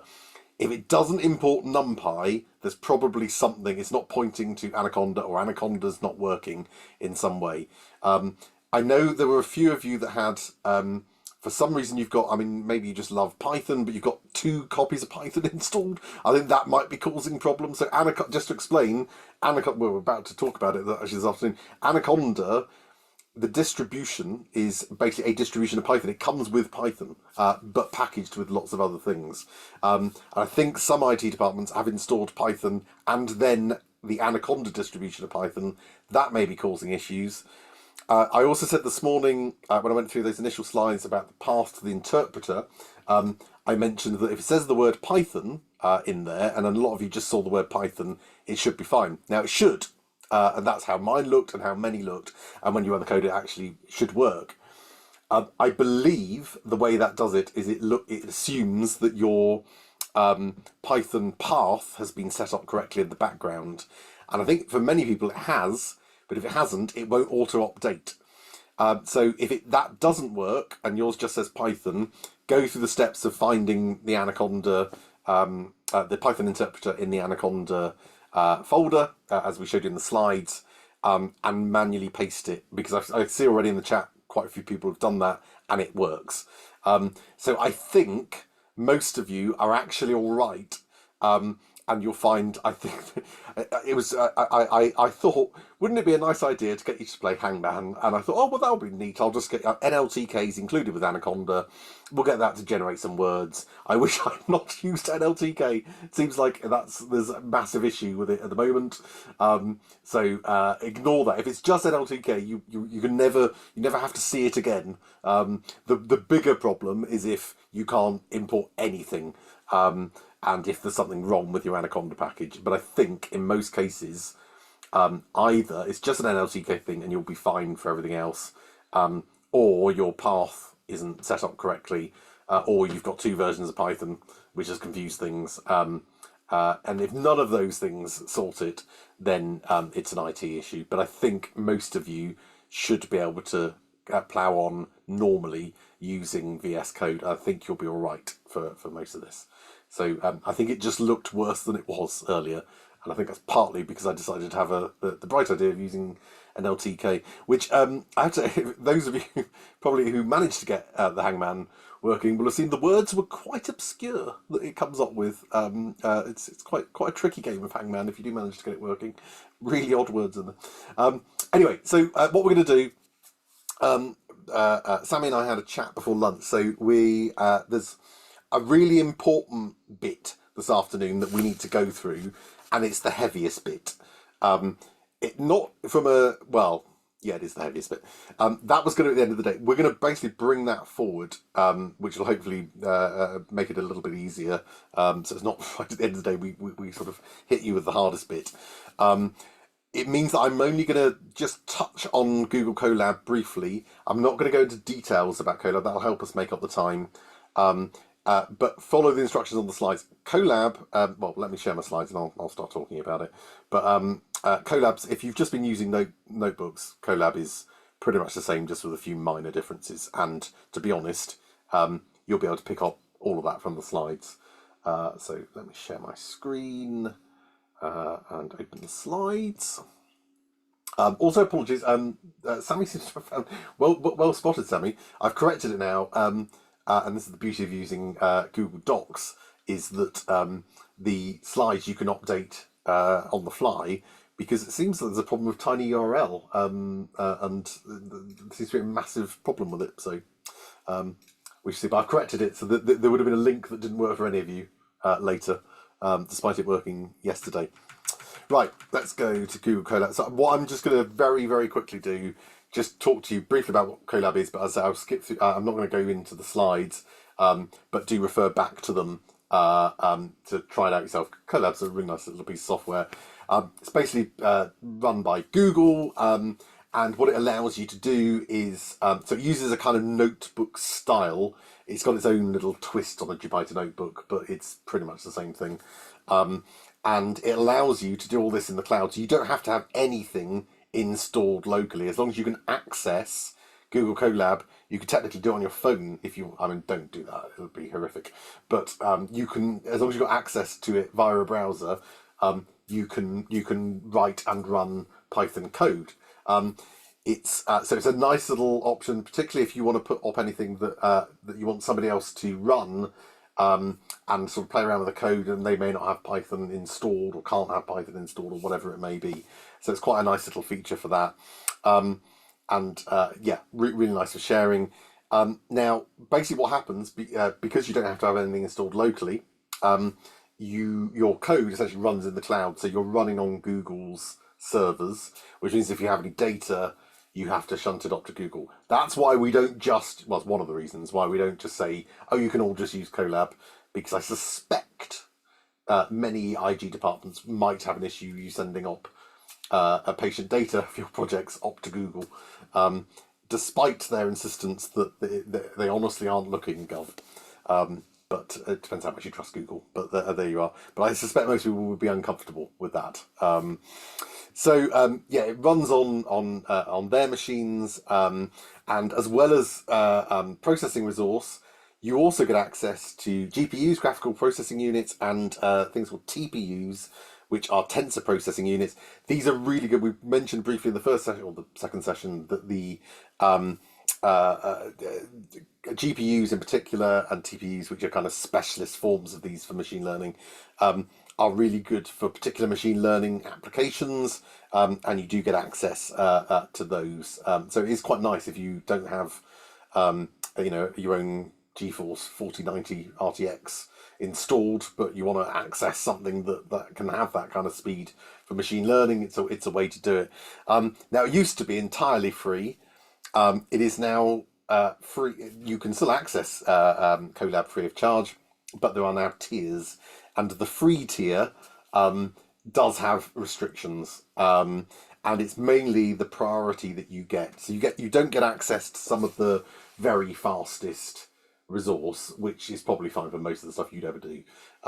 That's less of an issue. The bigger issue is that you get deprioritized. So if you go on at a busy time, you can be waiting quite a long time for these resources, and it may not be practical for your thing to run that way. The benefit of you accessing a faster resource might be subsumed by the fact that you can't. You have to queue for a long time, or you might find that you, as my colleague Mike did once, ran some code that takes a long time on CoLab. I think came back about 7 hours later, and it just booted him off, and he had to start all over again. So it's not reliable. Don't rely on it, but it's a nice little extra to have if you want to use it. As I say, I won't go through these slides. CoLab's available there. You just need a free Google account to access it. And these slides will basically take you through how to use it. You've just used Jupyter notebooks. It's basically the same. It's got a few little extras in it that you can put in and the exercise that you would have done takes you through and shows you some examples that you can do, like things like sliders that you can put in, and there's all sorts of new features I saw on there yesterday, because I don't use CoLab really, but there's some neat new features that you can put in, including connecting to a webcam, and all sorts. You can do far more than a standard Jupyter notebook if you want to do that. So if you want to make a nice little interface, that's quite nice. I would argue probably when you get to Sammy's Streamlit module later on the web applications, that will be the better way to do that kind of stuff for what you will be doing. But it has got some nice features, so do have a look at that. And as I say, a nice way, it does give you free access to GPUs and TPU resources, which I suspect most of you do not have. So it might be useful for you, and it's also handy if you haven't got any other way of using Python locally at the moment. This will do as a stopgap. If you can't, I mean, I'd probably recommend you try Spider if you can't use VSCode. But if that doesn't work either, or if, nothing else is working at the moment until IT fix it, CoLab will work for you. And certainly for all of the sort of toy examples that we're doing in at least the initial training, you'll be fine with that. So I'll let you read through that at your leisure, and I would definitely have a go at the exercise, which is mainly just going through and reading through some instructions and some example codes, and it shows you the stuff. There's a neat little bit at the end of that where it runs a piece of code and convolves a neural network. It's don't worry, we'll explain more about that in time, but it basically creates a very complex neural network. And it compares how long that takes using a CPU resource versus using GPU resource, and it is astonishing the difference. So it does it on a smaller example, so even the CPU only takes like 40 seconds, but you can see the difference, and if you scaled that up to a real world problem, how much quicker a GPU can be. But I'll leave it there. CoLab is there and available. Okay. What I'm going to go on to now, though, is probably one of the most important points, because this stuff that I'm covering now, you're going to need to understand, because when we come on in a few weeks to do things like the discrete event simulation and get into all the various modelling methods after you've gone through your initial Python training, the preparation instructions that get posted on Slack will include things like, and you'll need to install this virtual environment. And this will explain all of that and how you need to do it. So again, there's a lot of information to take in. So just refer back to these slides if you get to that situation in a month's time and think, I don't remember how you did that. Refer back to it. I still refer back to it. I sometimes refer back to my own teaching notes on certain things to remind me how you do things. So there's no shame in that at all. So Python packages. Python's one of the most, in fact, I think the most, it certainly was, I think it still is, popular programming language in the world. It's really easy to learn, and hopefully that reassures you. I mean, I haven't technically taught you any Python yet, but you've already seen a little bit of Python today, and hopefully you can think, I get I can see bits of it, I understand how it is. I'm starting to see how pieces together. From next week, it'll start making more sense.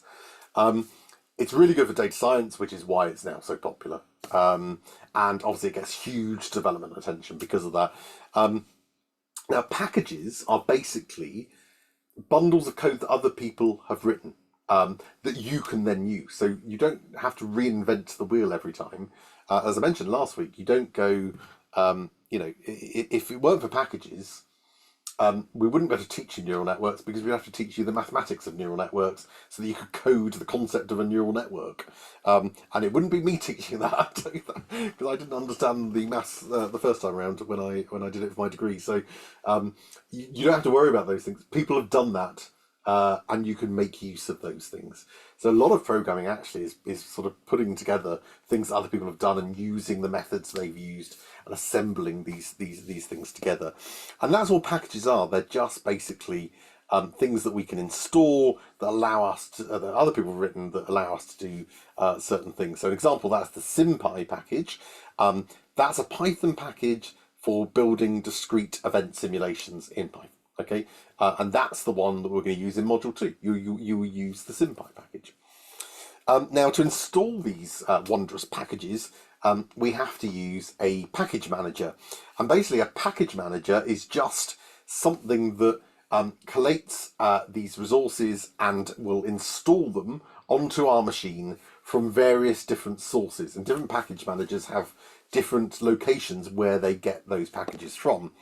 Now, the built-in package manager, as some of you sort of encountered already this morning trying to sort things out, is known as pip. Okay, and pip is the main Python package manager. Stands for the Python package. It gets it from pypy.org. That's the main resource where it pulls its packages. And pypy stands for the Python package index. Okay, so lots of it's probably, well, it is the main Python repository, really. Main Python package repository, pypy, that's where pip pulls mainly its stuff from. Pip is an acronym itself, and pip stands for pip installs packages, which I think we touched on one last week. It's one of those wonderful jokes amongst computer scientists. They love these recursive acronyms. What does pip stand for? Well, pip stands for pip installs packages. Yes, but what does pip stand for? That's hilarious. It really is. I can see you all laughing, side splitting. So that's what pip stands for. Now, to install a package using pip, we either use the terminal, and we can use either the one in VSCode, or if you're using Linux or Mac, you can start up your own terminal. Or you can use, if you're using the Anaconda distribution, which you all hopefully are, then you can use the Anaconda prompt. Some of you got into problems this morning, I think, having to try and fix this stuff, going into the kind of command prompt in Windows, which is different. So if you're using Mac or Linux, any Unix-based operating system, things just work. This is again why it's better in Unix-based systems for data science, because the terminal will just work. You don't have to go into the Anaconda prompt. The whole reason the Anaconda prompt exists is because of things like Windows, where the command prompt doesn't. So you can issue commands in the command prompt, but that's where you have to do all this extra step of setting up your Python path and all of that sort of nonsense, which you don't have to do in Unix. So the easier solution, if you're using Windows, which most of you are going to be, is to use the Anaconda prompt. You can use the terminal in VS Code. I've had a bit of a mixed experience doing that. Sometimes it can confuse you a bit, and it doesn't work quite as you think it does, or it certainly didn't for me. So my advice, if you're using Windows, use the Anaconda prompt. If you're using Linux or Mac, just fire up the terminal, and that'll work. So when you're doing these kind of things, those are the things to use depending on your operating system. And to install a package using pip, we simply fire up either the Anaconda prompt or a terminal for a Unix, and we say pip install, and then we give the name of the package. So SymPy is the discrete event simulation package. We just say pip install SymPy and hit enter, and it'll say it'll install all this. You all right with that? You type Y, and off it goes, and it does it. Now, by default, if you don't say anything else, then pip will just install the most recent version of that package, of that software. Okay, but you can, and in many cases should, specify a version number, because although in some cases, using the new version is absolutely fine, things will break, and you don't always, especially in coding, you don't necessarily want to be using the latest and greatest, because there can be issues, particularly if you're upgrading and you've already got code. It can break your code, things don't work anymore. Even Python versions, generally recommended, don't use the newest version of Python. I think Mike always stays at least 2 versions back, just to allow problems to iron out.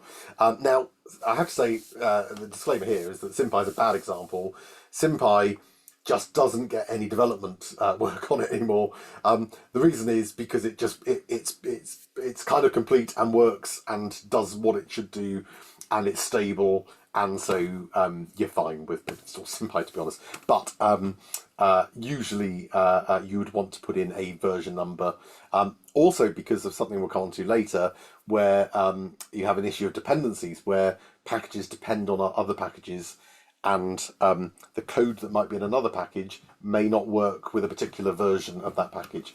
It's messy. It's horrible in that way. So usually, if you've got a working setup, you usually want to go with that particular version. So once we've done our pip install command to install a package, then that installs it on our machine. But to bring it into our code, we need to do an import. So you saw in the code example this morning, where we had an import NLTK. We never have to worry about NLTK again, thankfully. But that was an import statement. It was importing a package, or trying to, called NLTK, the Natural Language Toolkit. And we do that because when we fire up a new Python, you potentially might have hundreds, maybe even thousands of packages, if you've been coding for years, installed in various environments across your computer. You don't want to install everything, and for every piece of code. You don't need to do that, just bloat everything out. So you just import from packages you need for that particular piece of code. Okay, so we use an import statement, and we can either say import the package name, which just imports everything, from that package, or you can say things like from this package import this. If you may just need one bit. That's quite common if you import things like from math or random, or you just need one function or something. So you can just import that particular thing that you need. You can also list the packages that you've got installed in your Anaconda prompt or terminal by typing pip list, and that will show you all of the packages that have been installed by pip that are in there. And I'll come back as to why I'm emphasising that in a moment. And you can also uninstall packages using pip uninstall, although be careful because that can sometimes go a bit weird itself, in my experience. Most of them are small enough you can just leave them be. So that's what pip is. That's what packages are. Pip is a package manager. It basically allows you to download and install versions of other code that you can use in your own code. That's basically what it is. There's a slight complication which we're going to come on to in a minute. Excuse me. So let's talk a little bit about Anaconda. So I mentioned before, you can just install vanilla Python. You can go to python.org and download Python as a programming language. You don't have to touch Anaconda if you don't want to. However, there are various distributions of Python that are available, which where people have basically bundled up stuff or added little extra features that might make your life a bit easier, depending on what you're trying to do. And particularly for scientific computing and data science, the Anaconda distribution is one of the most popular, and it's really good for data science and machine learning because it comes with a lot of the packages, or should do, pre-installed, so you can just run with things. You have to sort of install everything from scratch each time, and it's also got its own package manager as well. So separate to pip, there's another package manager, the Anaconda package manager. And it also allows us to easily create things called virtual environments, which we're going to talk about in a moment as well. And those of you I mentioned, probably quite a few of you got Anaconda Navigator installed as part of the deal. You'll see that you don't have to touch Anaconda Navigator for this course. If you do, you'll see that there are other IDEs other than VSCode that you can use, like Spider and Jupyter Lab and things like that. So it comes with that stuff, but if VSCode works, I wouldn't touch it personally because it's quite slow and cumbersome on Windows in particular. Now, we've kind of mentioned this before, and in the Slack, it's come up a few times as a question. Anaconda used to be completely free to everyone, but a few years ago, I think it was 2020, they basically changed the license terms for Anaconda. And I have to say, in the years since, they have changed it multiple times.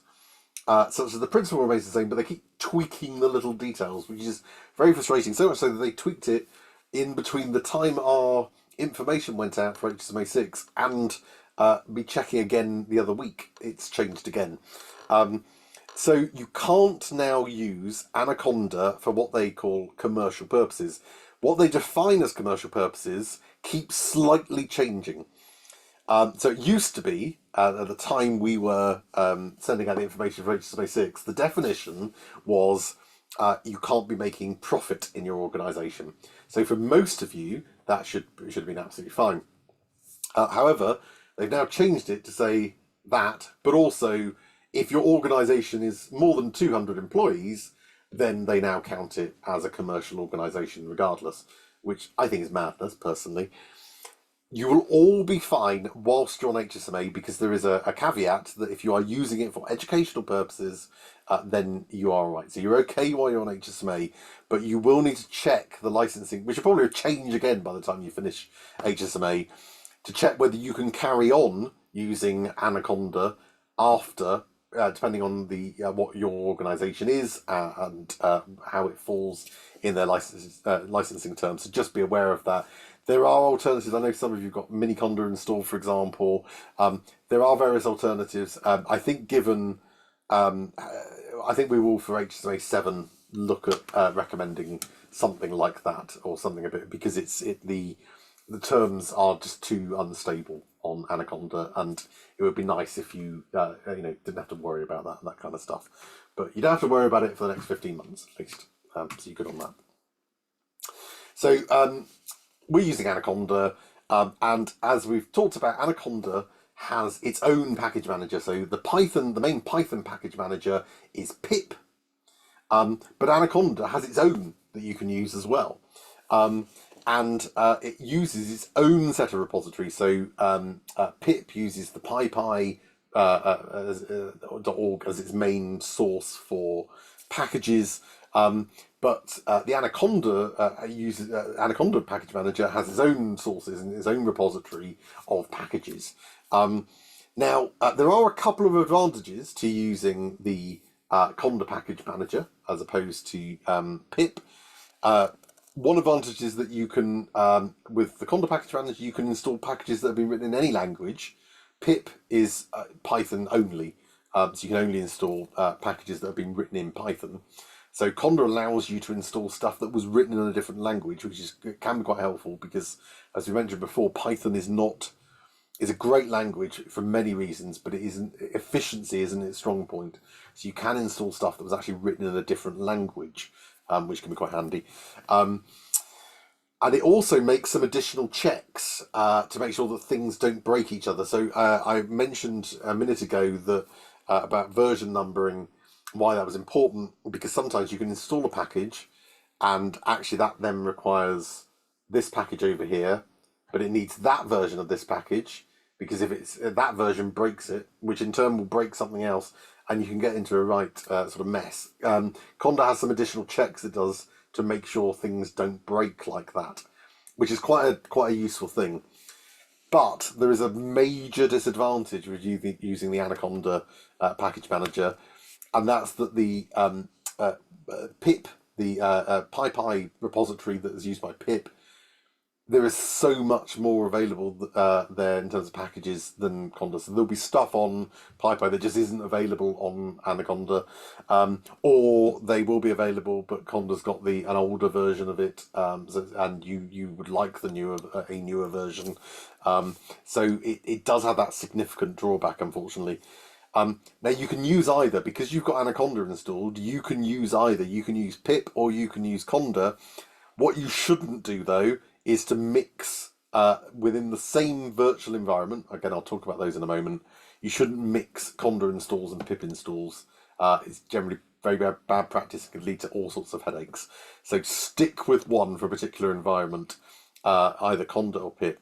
In HSMA, we basically use pip as the package manager, but just be aware that there is you can use Conda as the package manager as well, which has benefits but also drawbacks. But for consistency, we're just going to use pip. So I keep saying virtual environments. I'll talk about that in a moment. I think it's probably time we do. So we've talked about packages, what packages are. And I've said that a little bit about dependencies, this idea that when you install a package, so say we're installing SymPy version 4.0.2, which is the latest version, you will, that in itself may have other dependencies. It might need a package over here, and it might need that. So when you install SymPy, it'll install lots of other little packages as well. Or if they're already there, it'll just use those. The problem is that some of the versions of things that it needs to install will then cause other things to break, or it'll update an existing version of a package to something that will break something else. And you can, as I say, you can get in a bit of a mess. Therefore, it is a very bad practice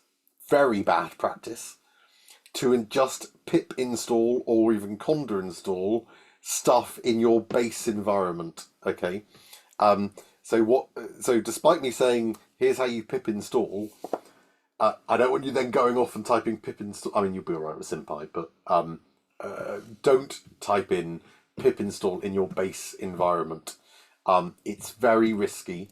The problem is that if you install something that breaks things, if you do that in your base environment, you've got to start from scratch. and reinstall everything if it breaks down. So instead, what we tend to do is use virtual environments, and it's particularly important for something like this, for HSMA or for data science in general, where, well, do you know what, for one project you might be doing some natural language processing and need this kind of package of packages.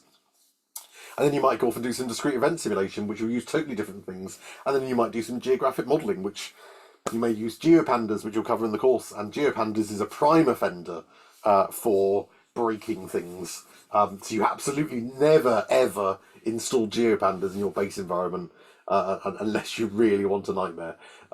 So yeah, you generally want to have access to lots and lots of different packages, but not all of those will play nicely together. So we use instead something called a virtual environment. So basically what a virtual environment is, it's like a little self-contained setup, a virtual setup, which contains a version of your programming language, so a version of Python, and a number of Python packages, and maybe some IDEs installed. You don't have to worry about that for VSCode, but Spider, for example, gets installed separately within an environment, but don't worry about that. And basically, you then switch between these different environments, which have these different setups. So you might say, okay, well, I'll have a virtual environment which is for my discrete event simulation, and that's got SymPy installed, and it's got pandas and NumPy, and it's got these things over here, because those are the sort of packages I'll need for discrete event simulation, and I know they'll all work nicely together. And if they don't, if I break it, then the worst I've done is I've broken a virtual environment. I can just create another one. I don't have to completely wipe Python from the face of my computer and start all over again. You can just destroy the environment. So it's a much safer way of doing things, and it gives you a bit more of a thing to think about at the start, but believe me, it will make your life so much easier moving forward, because you are going to be installing a huge number of packages by the end of this course in all sorts of different areas, and you will, if you just install them all in base, it will cause problems. I can guarantee it, 100%. So just be aware of that. We set up instead of virtual environment, and then you might have a discrete event one. You might have one over here for your kind of machine learning when you're doing neural network stuff. You might have one for that, or you might have one for when you want to do geographic modeling, or you might have one for natural language processing. You'd have different things, and typically you might also set up a virtual environment depending on the project you're doing. So I'll set up on my project, this will be the environment I use for this project, which needs these packages over here. So that's the standard practice. That's what you should be doing. Okay, so you don't tend to use base. Now, for the next few weeks, you're going to be using base because you're not going to be installing any of these packages. You're just going to be using vanilla Python. Okay, you'll be using vanilla Python with things like NumPy and Pandas, which do come with a Matplotlib, which do come with Anaconda, but they're all in the base environment already. If the second you start adding things in, new packages, that's when we start going into creating new environments. And it is a little bit like, imagine setting up as Sammy said, get your sort of new PC. Imagine having a new PC and you set it up and you've got all the software installed exactly as you need it to run the particular software that you've written.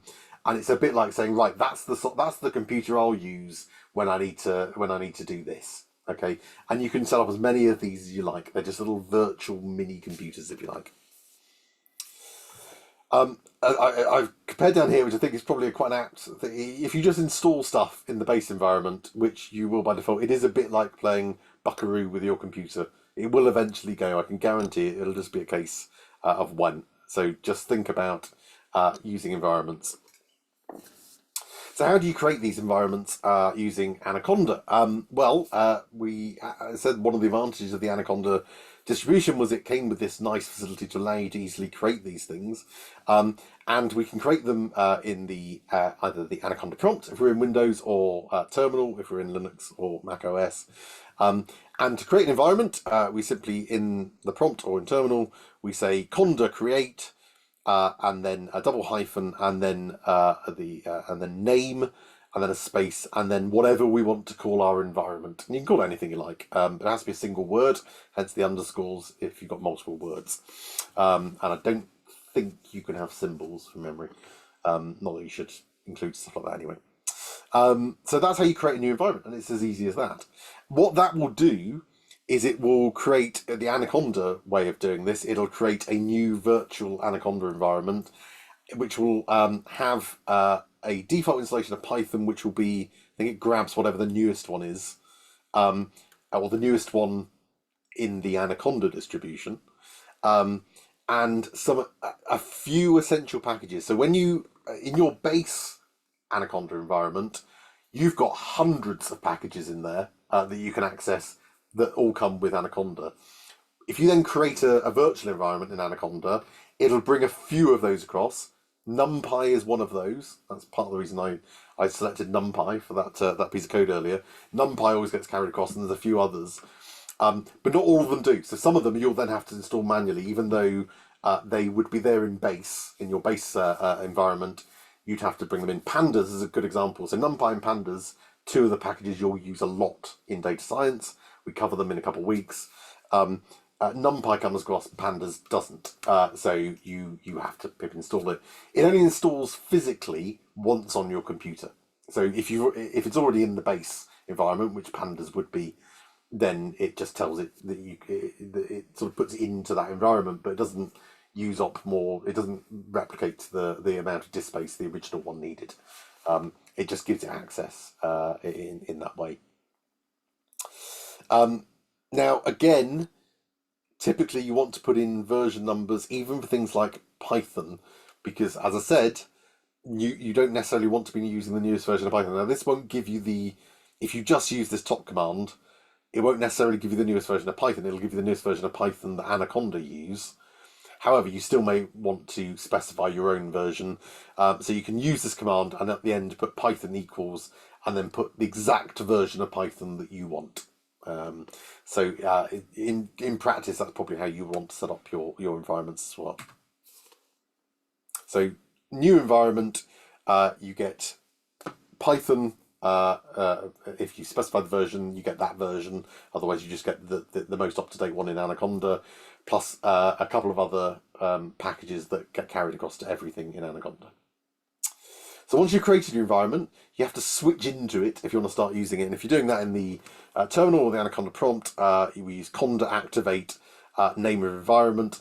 Now in VS Code, as some of you have already seen trying to troubleshoot today, you can see which environment you are using because it appears at the bottom right of your VS Code window, and you can click on that, and that allows you to switch environments. So if you're using VS Code, this is the way to do it. Sometimes these two things talk to each other, sometimes they don't. So if you're using Windows and VS Code, if you need to switch to a different environment to run your code, then do so using this button down here. If you're starting VS Code for the first time, or if you closed everything down, I think that's when it happens, all the tabs, and then start fresh, it'll say, well, what environment do I need to use? And then you select one. That may happen to you quite a few times over the next couple of weeks. For the moment, you'll only have base as an option, your base environment. But as we get on, you'll gradually start to create new environments, and you'll select whichever environment you need. But as I said, if you leave tabs open, then close VS Code. When you reopen VS Code, those tabs will still be there. Even if you close them down, if you then open up something else, it remains in the same environment that you were using before. So that can throw you a few times. If you've used an environment that doesn't need pandas, and then you go to use pandas because you think you're in the base environment, you're not. So just always check down on the bottom right, which environment are you in? You can also list all of the different environments in the Anaconda prompt or terminal. You just use conda env list, and it prints off a list of the different environments, and the little asterisk here basically indicates your current environment. So here I've got all of these environments, and this is the one I'm currently in. You'll also see in the prompt, as those of you who explored it this morning, you'll see in brackets just before, in fact, have I got an example of it? No, I didn't copy that bit. But you'll see in brackets just before the prompt that it says base, and that's because you're in the base environment. So it reminds you what environment you're currently in. Now, as well as the fact that this is extremely good practice if you don't want to play buckaroo with your computer. Another really key advantage of using a virtual environment is that you can share it with someone else. And the advantage this has is rather than just share the code, you can say, here's the code and here's the setup where I know it works. You're effectively you're saying, well, I've got exactly this configuration. Use this because I know that code works in that configuration.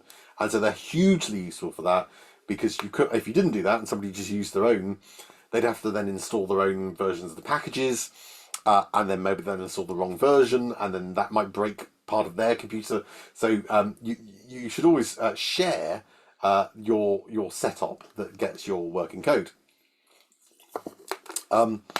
And the one way in which we can do this, and a really neat way, is to use something known as a YAML file.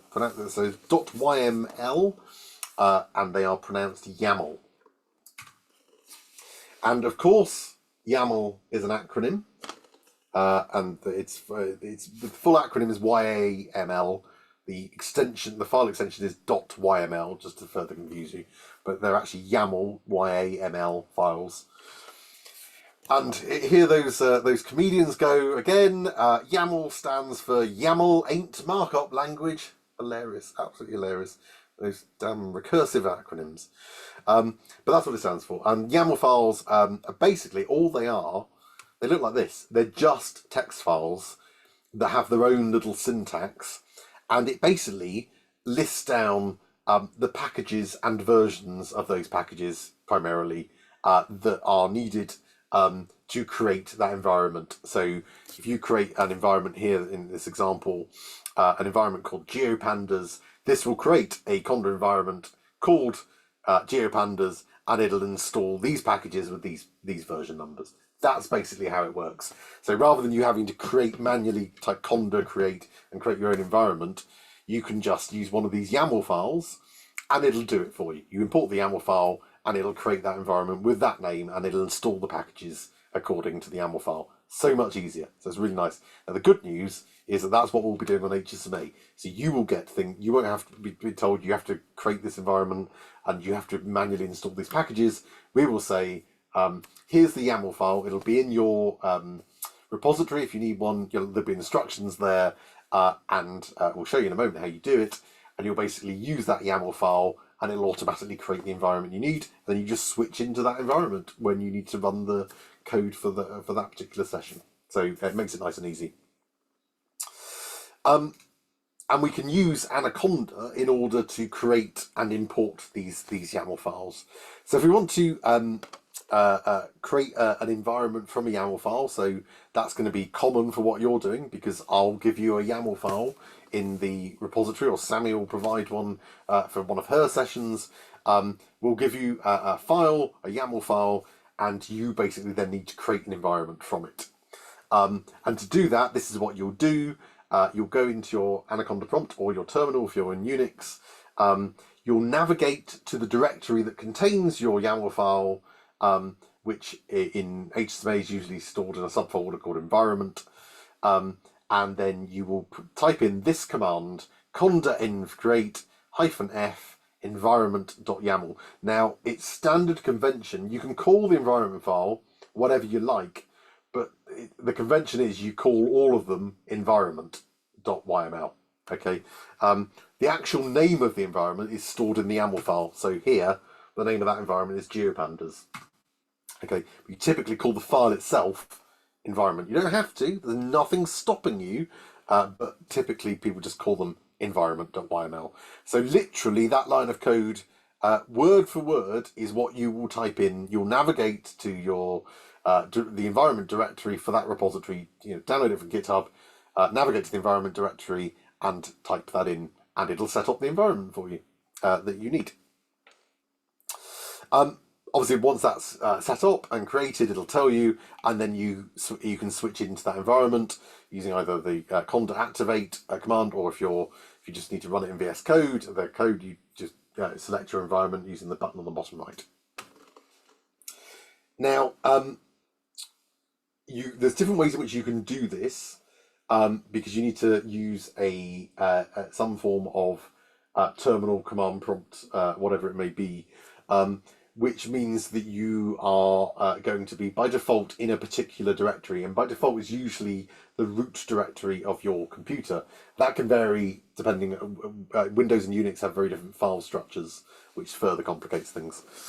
But the way you navigate in these prompts is by using old style MS-DOS commands if you're using Windows. And if you're using Unix, you use something that looks very much like old MS-DOS commands. It's just they're old Unix commands, which are largely the same, apart from a few differences for certain commands. And if you don't remember what DOS is, well, first of all, thank you for making me feel old.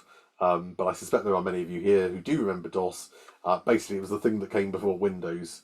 And you don't know how lucky you are now being able to just click on things and not have to type in everything into a computer. Of course, for many years, in fact, I think it was XP that changed it, Windows XP, that Windows was just built on top of DOS. You basically you could go into DOS and type Windows and it would load from DOS. But anyway, it was a command prompt interface. That was how we used to run things around here. Now, some key commands if you're looking to navigate a file system using a command prompt style structure is dir, which is a directory which lists the contents of the current directory. If you're using a Unix-based prompt, then ls, and that's sorry, it's probably not very clear, as an L, lowercase l. Ls is the equivalent of DOS, of dir. It basically says, give me all the files and folders in the current directory where I'm sat. CD is another common one that you use. It stands for change directory. And you give it the name and you say, okay, well, I want to go into this directory now. Maybe I've got a folder called HSMA. So I go CD HSMA. You can use CD as well to go op. So you can say CD space ... and then that will go to the parent directory. So it's like going up. You imagine the fun we used to have with this. And if you want to create a new directory, then you can use make dir or mk dir, and then the name of a directory, and it will create a new blank directory with whatever you call it.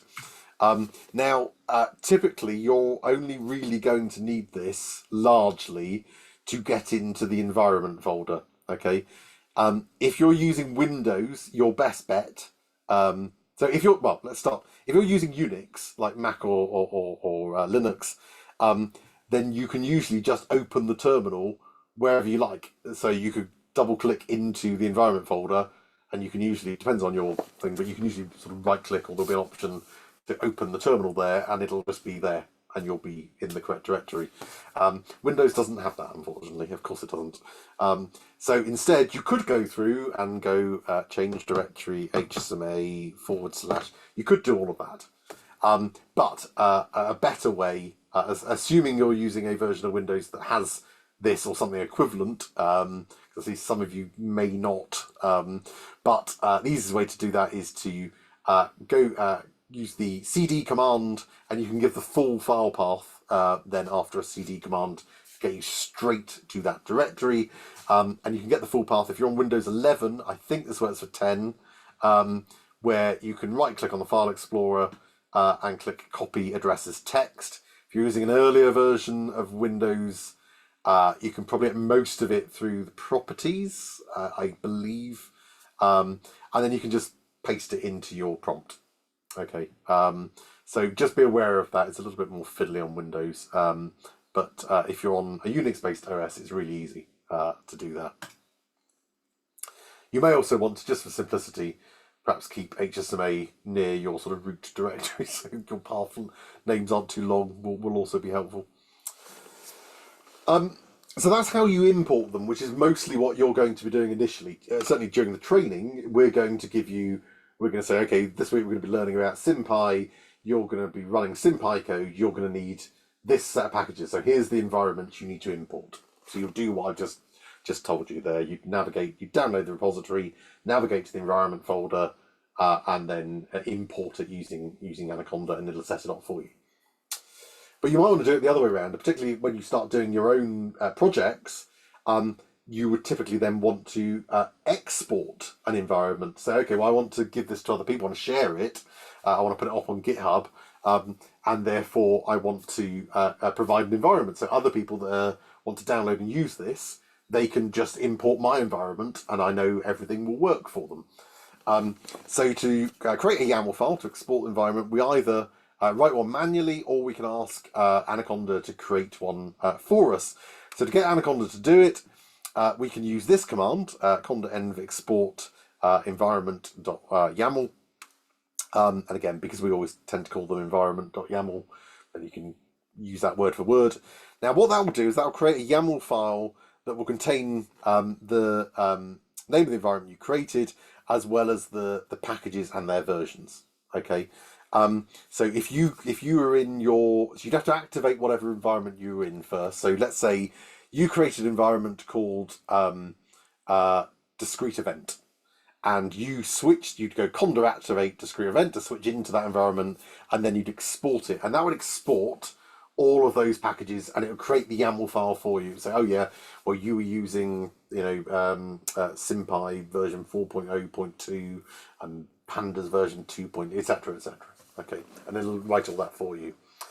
It will also include things that you didn't manually install, but which were included as dependencies. So I said when you install things like SymPy, it'll install other packages as well that it needs.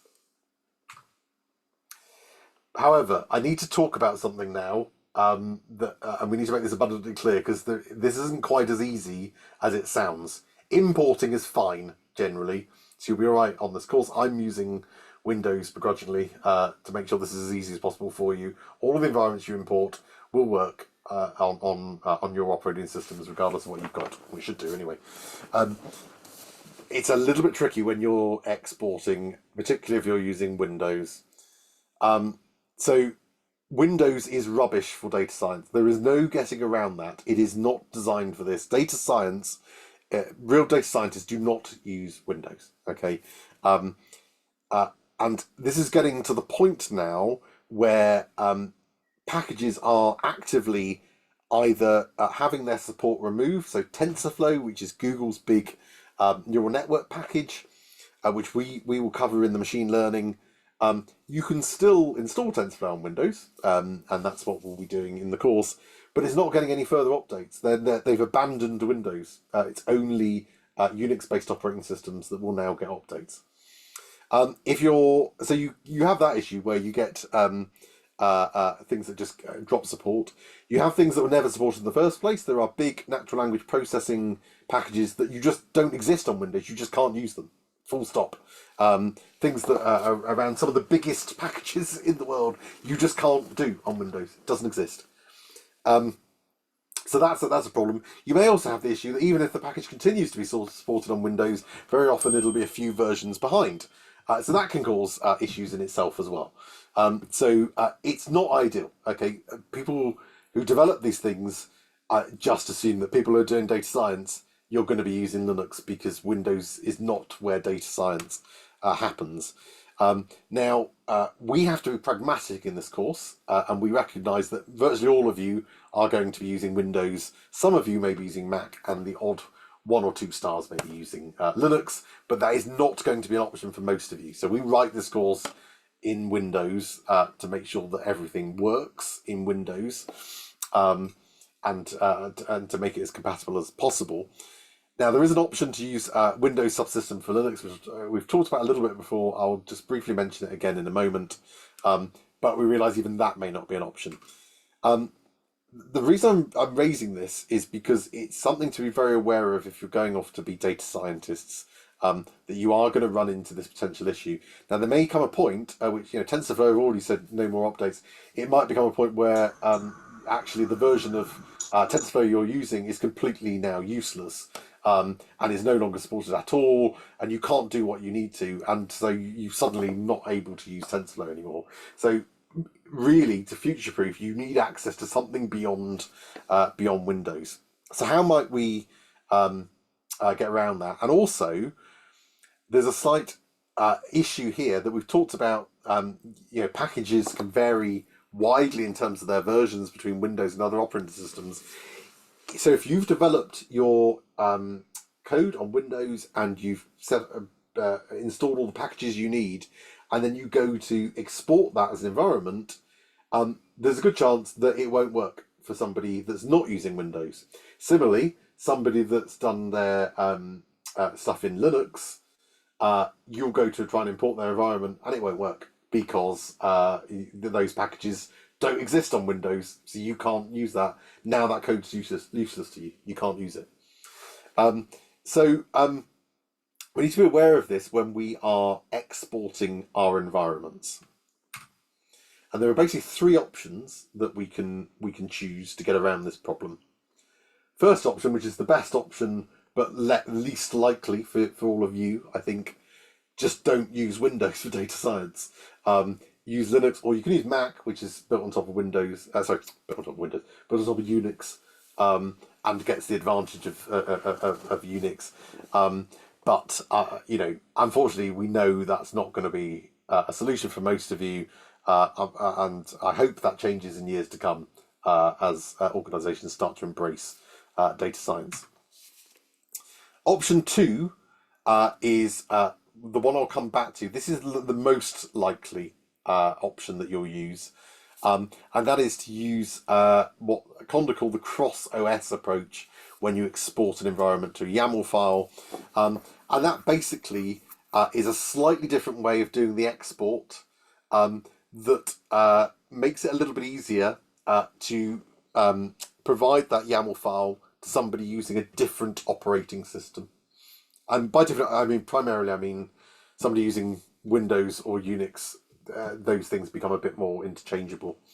And so this is the command that allows you to do it. Basically, the way it works is it will only include the packages that you installed manually. It will not include the dependencies. So if you typed in pip install SymPy because you installed your SymPy in your discrete event environment, SymPy will install lots of other stuff. The standard export will include all of that stuff as well, whereas this will just include SymPy. And it will then, when somebody else goes to import it on their operating system, it will then look for the equivalent ones that it can then find, the dependencies that will then work, hopefully, on their operating system. It's not foolproof, but it improves compatibility between the two. So it can help. Couple of key things to flag up, though, in doing this. Because this is Anaconda, it'll only include packages that you installed using Conda. It doesn't include any pip packages. So anything where you said pip install will not be included. Only things where you said Conda install. So that's a problem, obviously, because I've just said we are going to be using pip. So I'll come back to that in a second. Again, it won't always work. It's a better solution, but it is not foolproof. And sometimes, maybe SymPy version whatever doesn't exist in the other operating system, in which case it's never going to work. So it's not going to cover all the bases. And also, it's worth flagging up, this will help you become better at sharing your stuff, but others, where you're downloading, importing other people's environments, they may not have done this. So you may run into this problem. So it's worth knowing that you may run into issues importing other people's environments, particularly if you're using Windows, because the likelihood is they weren't.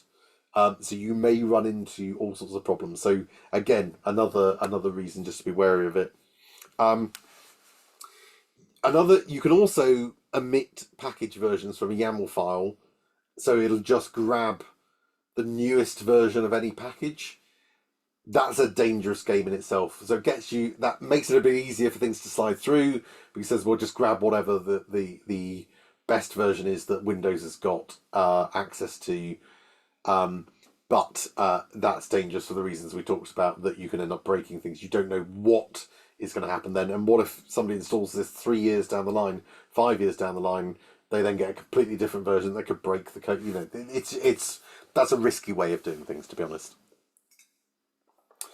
Just to touch on the third option before we talk a bit more about how you'll go about fixing that problem, to be pragmatic. Third option is kind of the middle ground, where you can use Windows Subsystem for Linux WSL. And I know it's been really nice to see that quite a few of you actually have managed to get approval to get WSL installed. I was shocked. I didn't think even one of you would.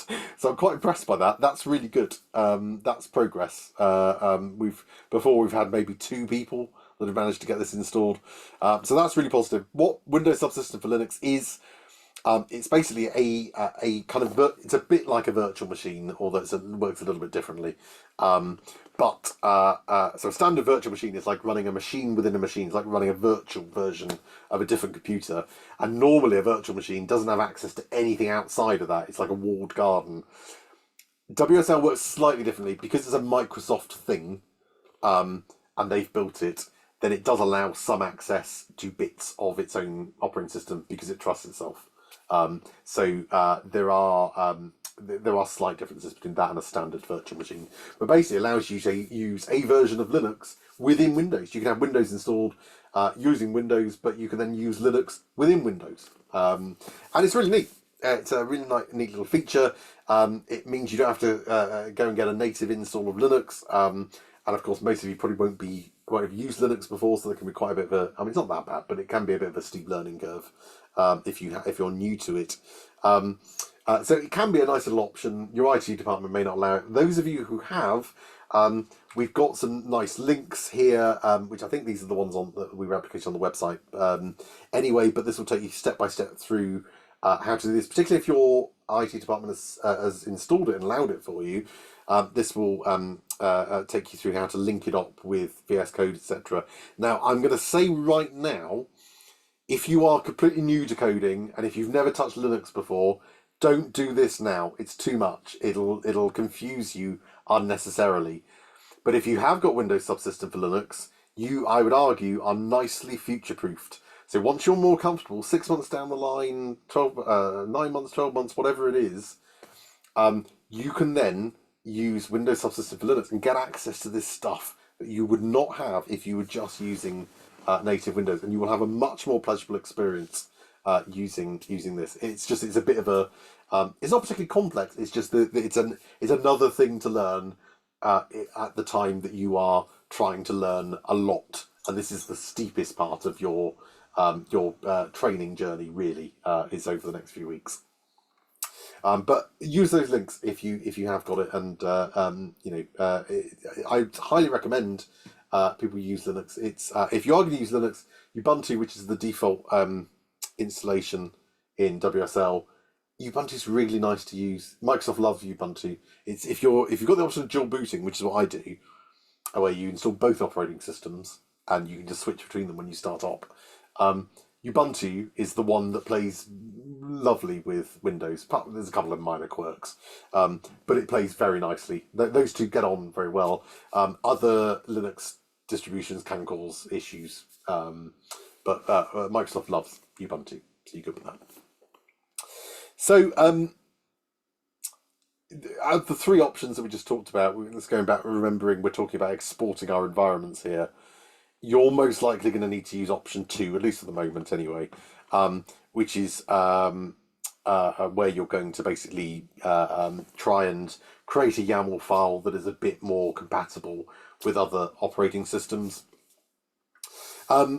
So you're either going to have to, because it doesn't include anything you pip install, you either have to not use pip and use Conda, because it said not to mix and match within an environment. So you'd have to use Conda for everything, which, as I say, is fine. You may choose to do that. You can feel free to ignore us after the training. You don't have to say, I'm always going to use pip. You may choose that I would like to use Conda. But just be aware that in the training you would have different versions potentially of the same packages. So I wouldn't recommend it until you've kind of gone through the training. But as you will run into this problem that not all packages will be available on Conda, etc. as well. So, but that's one option. That's what Anaconda want you to do. They want you to use their package manager and their packages. Or the alternative option, which is what most of you are going to be doing, we manually add the pip packages to the YAML file, and actually it's fairly straightforward. So let's have a look at how we do that. So we said that this is the command we would use that would basically just export. It will create a YAML file. It'll include Conda packages that we haven't manually installed. There's stuff that comes over with it, and it'll automatically include a few entries in there as well. So there'll be stuff that's already populated. And we then, once we've created this YAML file, we can just open it up either in a text editor, or you can actually use VS Code. It's quite a nice way to do it. If you open it up in VS Code, it'll come up like this. And you can see, basically, this is how they're structured. You have a name for the environment. That's just whatever you've called the environment. Discrete event or whatever it is you want to call your environment. If you've used this command, it'll be whatever you called it when you created your environment, when you did your conda create command. Channels here, this is just automatically generated. Basically just tells the conda package manager where to find the packages. You don't need to play with that. That's just leave that as it is. Similarly, this bit at the bottom you can ignore as well. But this is the main bit here, the dependencies. These are basically the packages that you want the conda package manager to install when somebody imports that YAML file. So these will be automatically generated as well, but it won't include any of the pip ones, okay? So instead, we manually list the pip ones, okay? So here's what you do. You basically put -pip, so you put pip as a dependency. You say, well, I need pip installed. So conda will install pip if it's not already there. And then you use a colon, and then you start listing them out. And they are indented by exactly 2 characters, 2 spaces, okay? So you'd go down to the next line and push space, and then on this level of indentation, you'd say -space, and then you'd list out the things that you manually pip installed, okay? You don't need to worry about all the dependencies, because the whole point of doing this is that you are trying to improve compatibility. So you would just list the things that you pip installed. And you would, good practice, specify the version, as we talked about before. Just to add a little bit of complication, version numbers are given for pip installs using a double equals, and for conda installs as a single equals. So just be aware of that. You have to use double equals for pip. And you basically just list them down. And you'll see examples of this in the exercise this afternoon. So there must be a 2-space indentation. Do not use a tab. It'll put in a tab indent, and it'll throw out the YAML file. It'll appear in the markdown. So you don't want to do that. And as I say, you have to use this double equals, and you can ignore this bit at the bottom. It's in fact, I think you can delete it and it makes no difference, but don't take my word for that. Usually you just leave it alone. So I've mentioned quite a few different conda commands there. They're the most common ones that you will use, but there are a lot more. And there's a nice little conda cheat sheet here, PDF, where you can click on that and it will take you to Anaconda's cheat sheet, which has loads of different Anaconda environment commands that you can use. Okay, right, we've managed to make up some considerable time there. So before I carry on, Sammy, are there any sort of big questions that have come up in the chat? Because I realise that's quite a lot to take in, and some quite abstract and unusual things that we've covered, particularly if you're new to coding. It seems a bit weird. Yeah, I think there's a bit of a sense of people are feeling a little bit anxious, or maybe lost in places. But I think, again, as you say, it's quite a difficult thing to get your head around. You'll end up using this a lot over the course of the course, and it will start to feel a bit more familiar. So don't worry if it doesn't kind of quite make sense yet. Try and get through the exercises, have a bit of a play around, and also just to add, I've just set up some bookable slots for the rest of the week. I'll be sharing those at the end of the day, so there's lots of 20-minute slots for anyone who's having trouble with anything from today, whether that's environments, whether that's the stuff at the beginning of the day. So there'll be hopefully plenty of those for people to come along to. What was the other thing? There was one I meant to ask you. I can't find it at the moment. So and if anyone does have a burning question, they may want to shout out now that I haven't got to in the chat. But otherwise, I think that's mostly it. Okay, cool. Yeah, feel free to share that if you do. Just on that issue of, yeah, I totally agree with Sammy. This is, it can seem a bit, particularly packages and environments in particular, can seem a bit weird to get your head around. This will make more sense, I promise you. All that stuff I've just gone on about exporting environments is a bit more fiddly. You're not going to be doing that really until you come on to your own project work. And I'm talking towards the end of the project work, really, that you'd want to think about exporting your own environment, and we can help you with that. The most common thing you're going to be doing for the next 6 months is, oh, Dan's posted the instructions for next week's session. It says I have to import the YAML file. What does that mean? Well, it's back here. I'm finding it, so if I can find it myself. There, I navigate to the I download the repo, the repository from GitHub, as I have been doing. I extract that on my machine. I go to my environment folder that will be in there, and I type in conda env create exactly this, and it'll say, "You sure you want to create this environment?" I type Y, enter, and it installs that environment. It's created the environment. I've given you all the YAML file. It'll automatically do all that for you. And then I'll tell you, well, this is the name of the environment. So when you go into VSCode and you're doing the exercises for that session, I'll say, well, you need to use the environment DES or whatever it may be. Okay, so that's mostly what you're going to be doing. The key thing is to understand why you use these things, which is that you don't want to do everything in the base environment in case things break, and they will if you do that. So you switch to little different configurations depending on what you're doing. But all that will be guided for the HSMA training. We will give you the environments, you just have to import them. And basically, this slide is the one you will keep referring back to, and we will remind you in the instructions as well. Okay, so what we're going to do now, I would suggest you take a short 5-10 minute, well, take a 10-minute break. Then what I'm going to say you do is this exercise here. Now this, there's quite a bit to do in this one, but you get a nice reward at the end, like all great things. So you're going to go back into your groups, and you're going to follow a set of instructions for 3 separate tasks, okay? And I want you to work as a group. So each of you want to, you will all need to do this individually, but you need to work as a group to help each other. And the reason you need to all do it individually, I'll explain in a moment. Have one person in each group sharing their screen as well.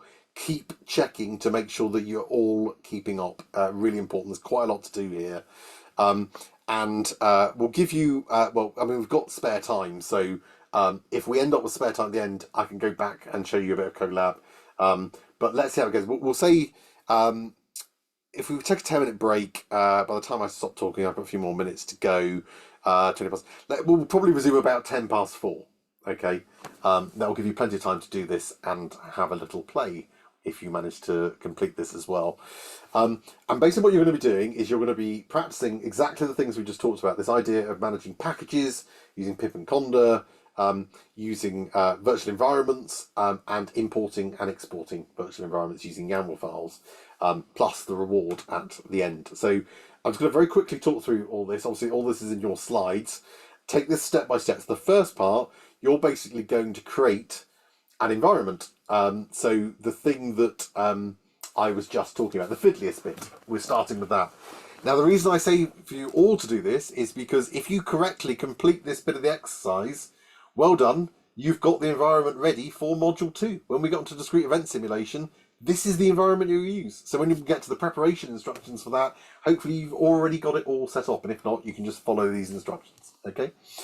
So it'll take you through step by step what you need to do. So refer back to your notes and help each other in the groups, and give you the exact version numbers that you need for everything. The file, once you've done that, you can then download this file here. This is actually one of the first examples that you'll see in the discrete event simulation training. It's a SymPy model that you'll be looking at in Module 2. And you can switch into your new environment that you've created with SymPy, and you can run this model and have a little play with it. So that's quite cool. And it gives you little things that you can do down here. So once you've worked your way through all these instructions, you'll then move on to part 2.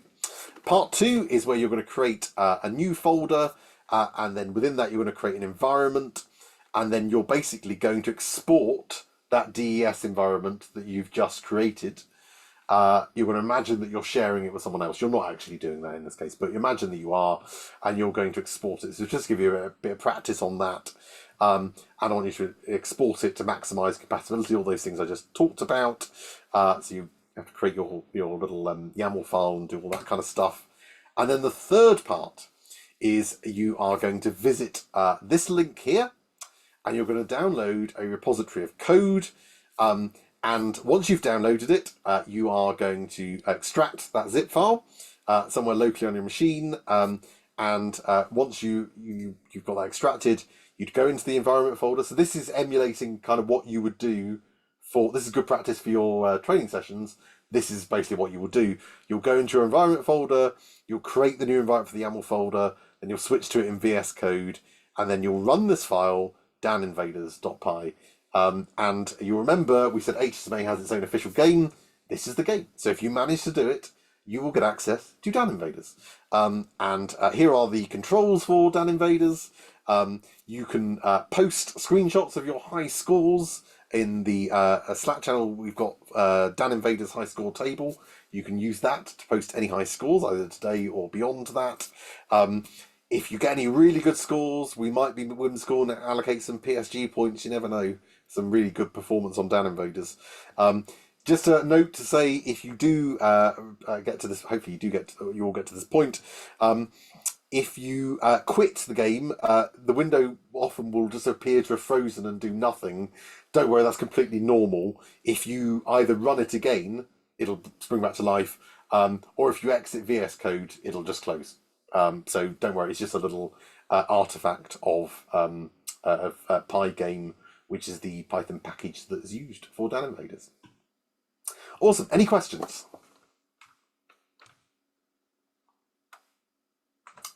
Cool. Okay, I will stop the recording there, and I'll open up the breakout rooms. Oh, sorry. Dan, just before we go off, for anyone who doesn't have Anaconda, who's just got basic Python installed instead, I have put together some alternative instructions for this exercise. I'll pop them in the class tannoy in just a moment. We haven't had a chance to test these, so if you do have problems, please do get in touch with me, but hopefully it should be an alternative way that allows you to create environments, and fundamentally the outputs will be the same. But yeah, I'll talk a bit more about that in the tannoy afterwards. Great, thank you, Sammy. No, thank you for doing that. That's really helpful. So hopefully most of you've got. I think, as we said earlier after lunch, I think actually most of your anacondas are working. It was just a weird thing with NLTK. So I think that's the case. But if you do genuinely have an issue with Anaconda for whatever reason, then Sammy's got some backups for you there, because this will. I know a few of you haven't didn't get Anaconda installed or using something else, so you wouldn't be able to follow the instructions as they are. So cool. Thank you, Sammy. That's super helpful. So go and have a 10-minute break now, and then you'll have 50 minutes ish. So to about 4:10. And I can't wait to see you all playing Dan Invaders by the end of the next hour. Excellent. Right. See you soon.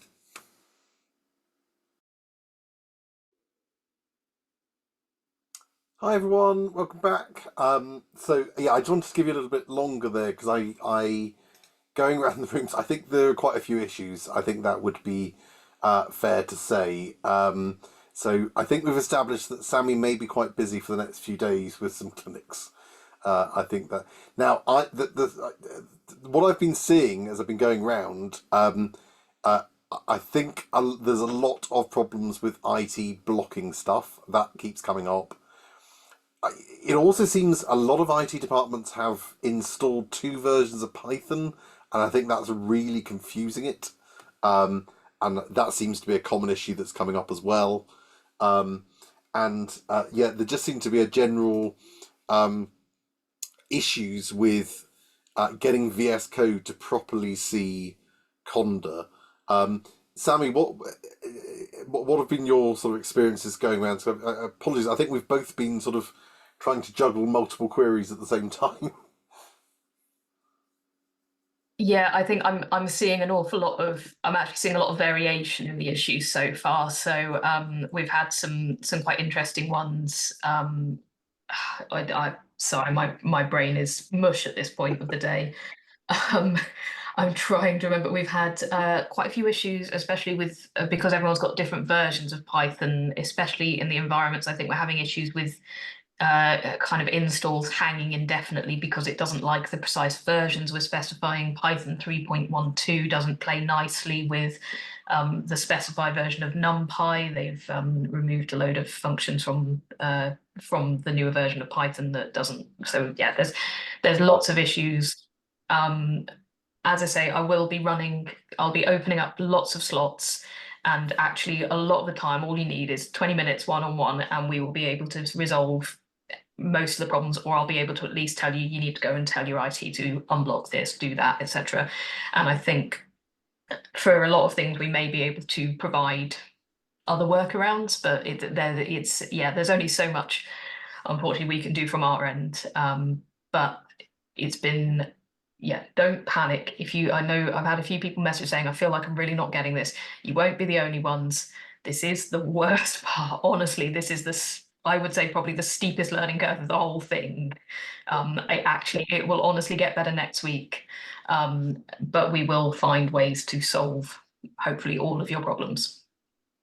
Yeah, no, I agree with that. I was thinking about that earlier. Actually, it probably is I always think of the machine learning as being one of the steepest, but I think that it's this because you're going from nothing to having to understand some pretty technical stuff, and I think if it all works nicely out of the box, then it's fine. But if it doesn't, you've all had to basically troubleshoot a lot today with things that you don't really understand yet, which makes it a bit more sort of tricky to get things working and to get things into your head.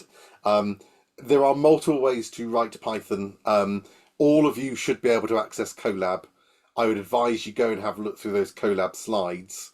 And if you have, particularly if you've got any issues with VS Code, to have a look at using CoLab in the meantime, or to use Spider, because so a lot of you seem to be having issues.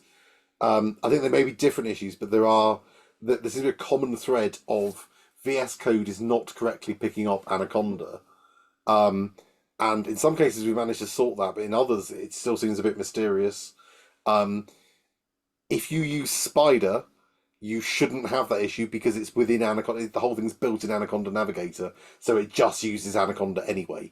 In fact, you can even using Anaconda Navigator, which is generally a horrible, slow piece of software, but you can create environments in Anaconda Navigator, and I think I've never done it, but I think you can import YAML files from Anaconda Navigator. But I'd need to double check that. Or somebody would need to double check that. I don't have Anaconda Navigator, but I think so. You should probably be able to get around it that way. Personally, VS Code is the way to go, I think. But if you're running into roadblocks, I'm just conscious I wouldn't want people.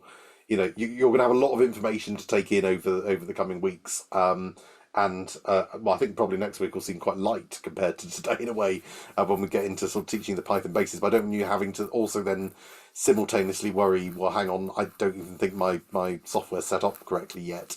So I think having a few backup options, I'd advise anybody that's having any issues with VS Code, go and have a look at Spider. You're now you're used to VS Code, you better pick it up very quickly. So just have a play around with that. That might work as a decent sort of interim solution.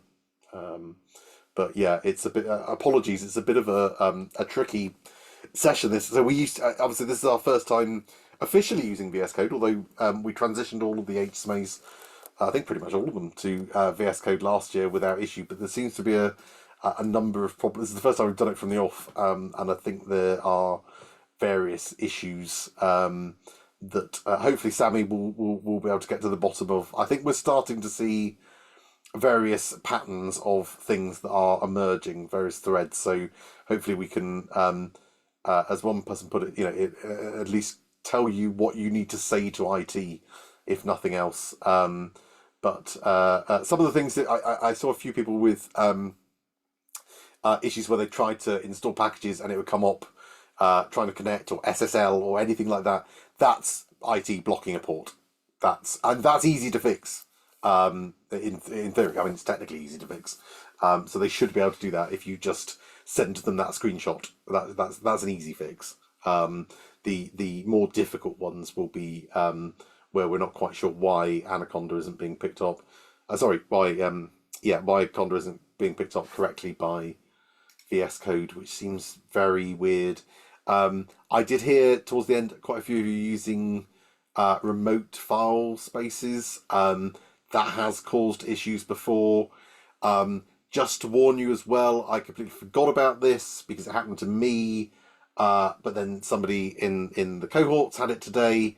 If there is a space in your username, your Windows username, Anaconda doesn't like it. It won't work. If you go into the Anaconda prompt, it will throw up errors. You'll be able to seem to get around it, and eventually it will just collapse.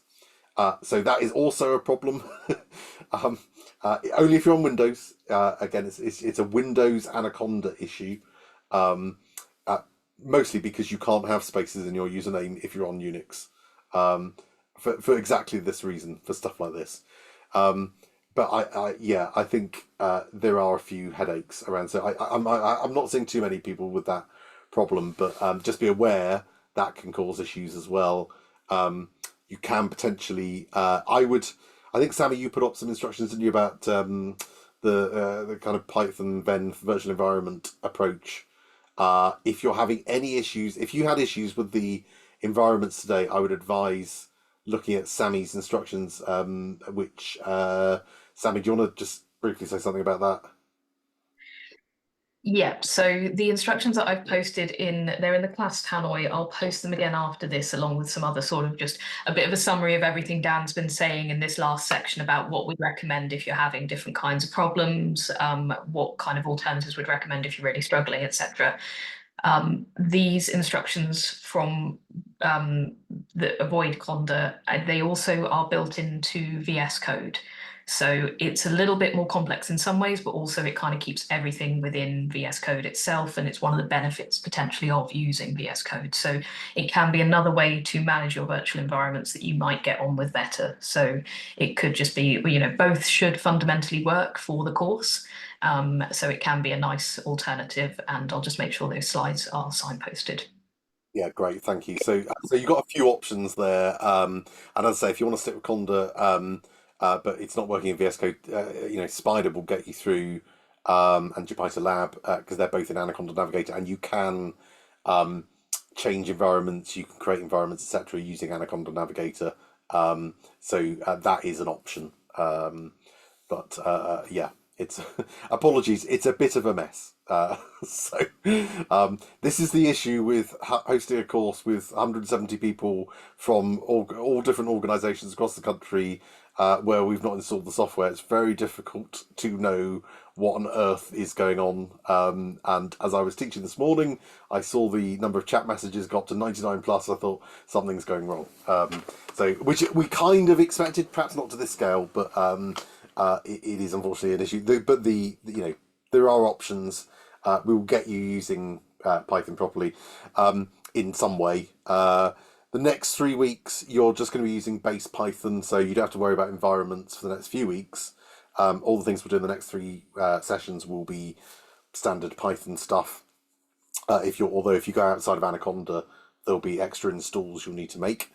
But if you're able to use Anaconda's base environment, then you'll be fine. The first time you'll use a separate environment will be for Module 2 for the discrete event simulation. If you manage to complete part 1 of the last exercise today, well done. You've got the environment ready to go. That's Module 2's environment. If not, we will put out the instructions again. I would advise use your groups as much as possible, your peer support groups, where you keep getting stuck. Ask each other for help, advice. A lot of queries were sorted today in the chat as well. So post out if you're having issues in your groups and see if other people can help. And once Sammy posts up the details of the clinics, please do, if you're having problems, book in and speak to Sammy, and we may be able to point you in the right direction. Okay, I will stop there. Thank you for today. I've well done to everyone. I have to say, if it wasn't completely pointless, I'd give PSG points to everyone because you've all had to go through quite an intensive day today and a lot of problem solving.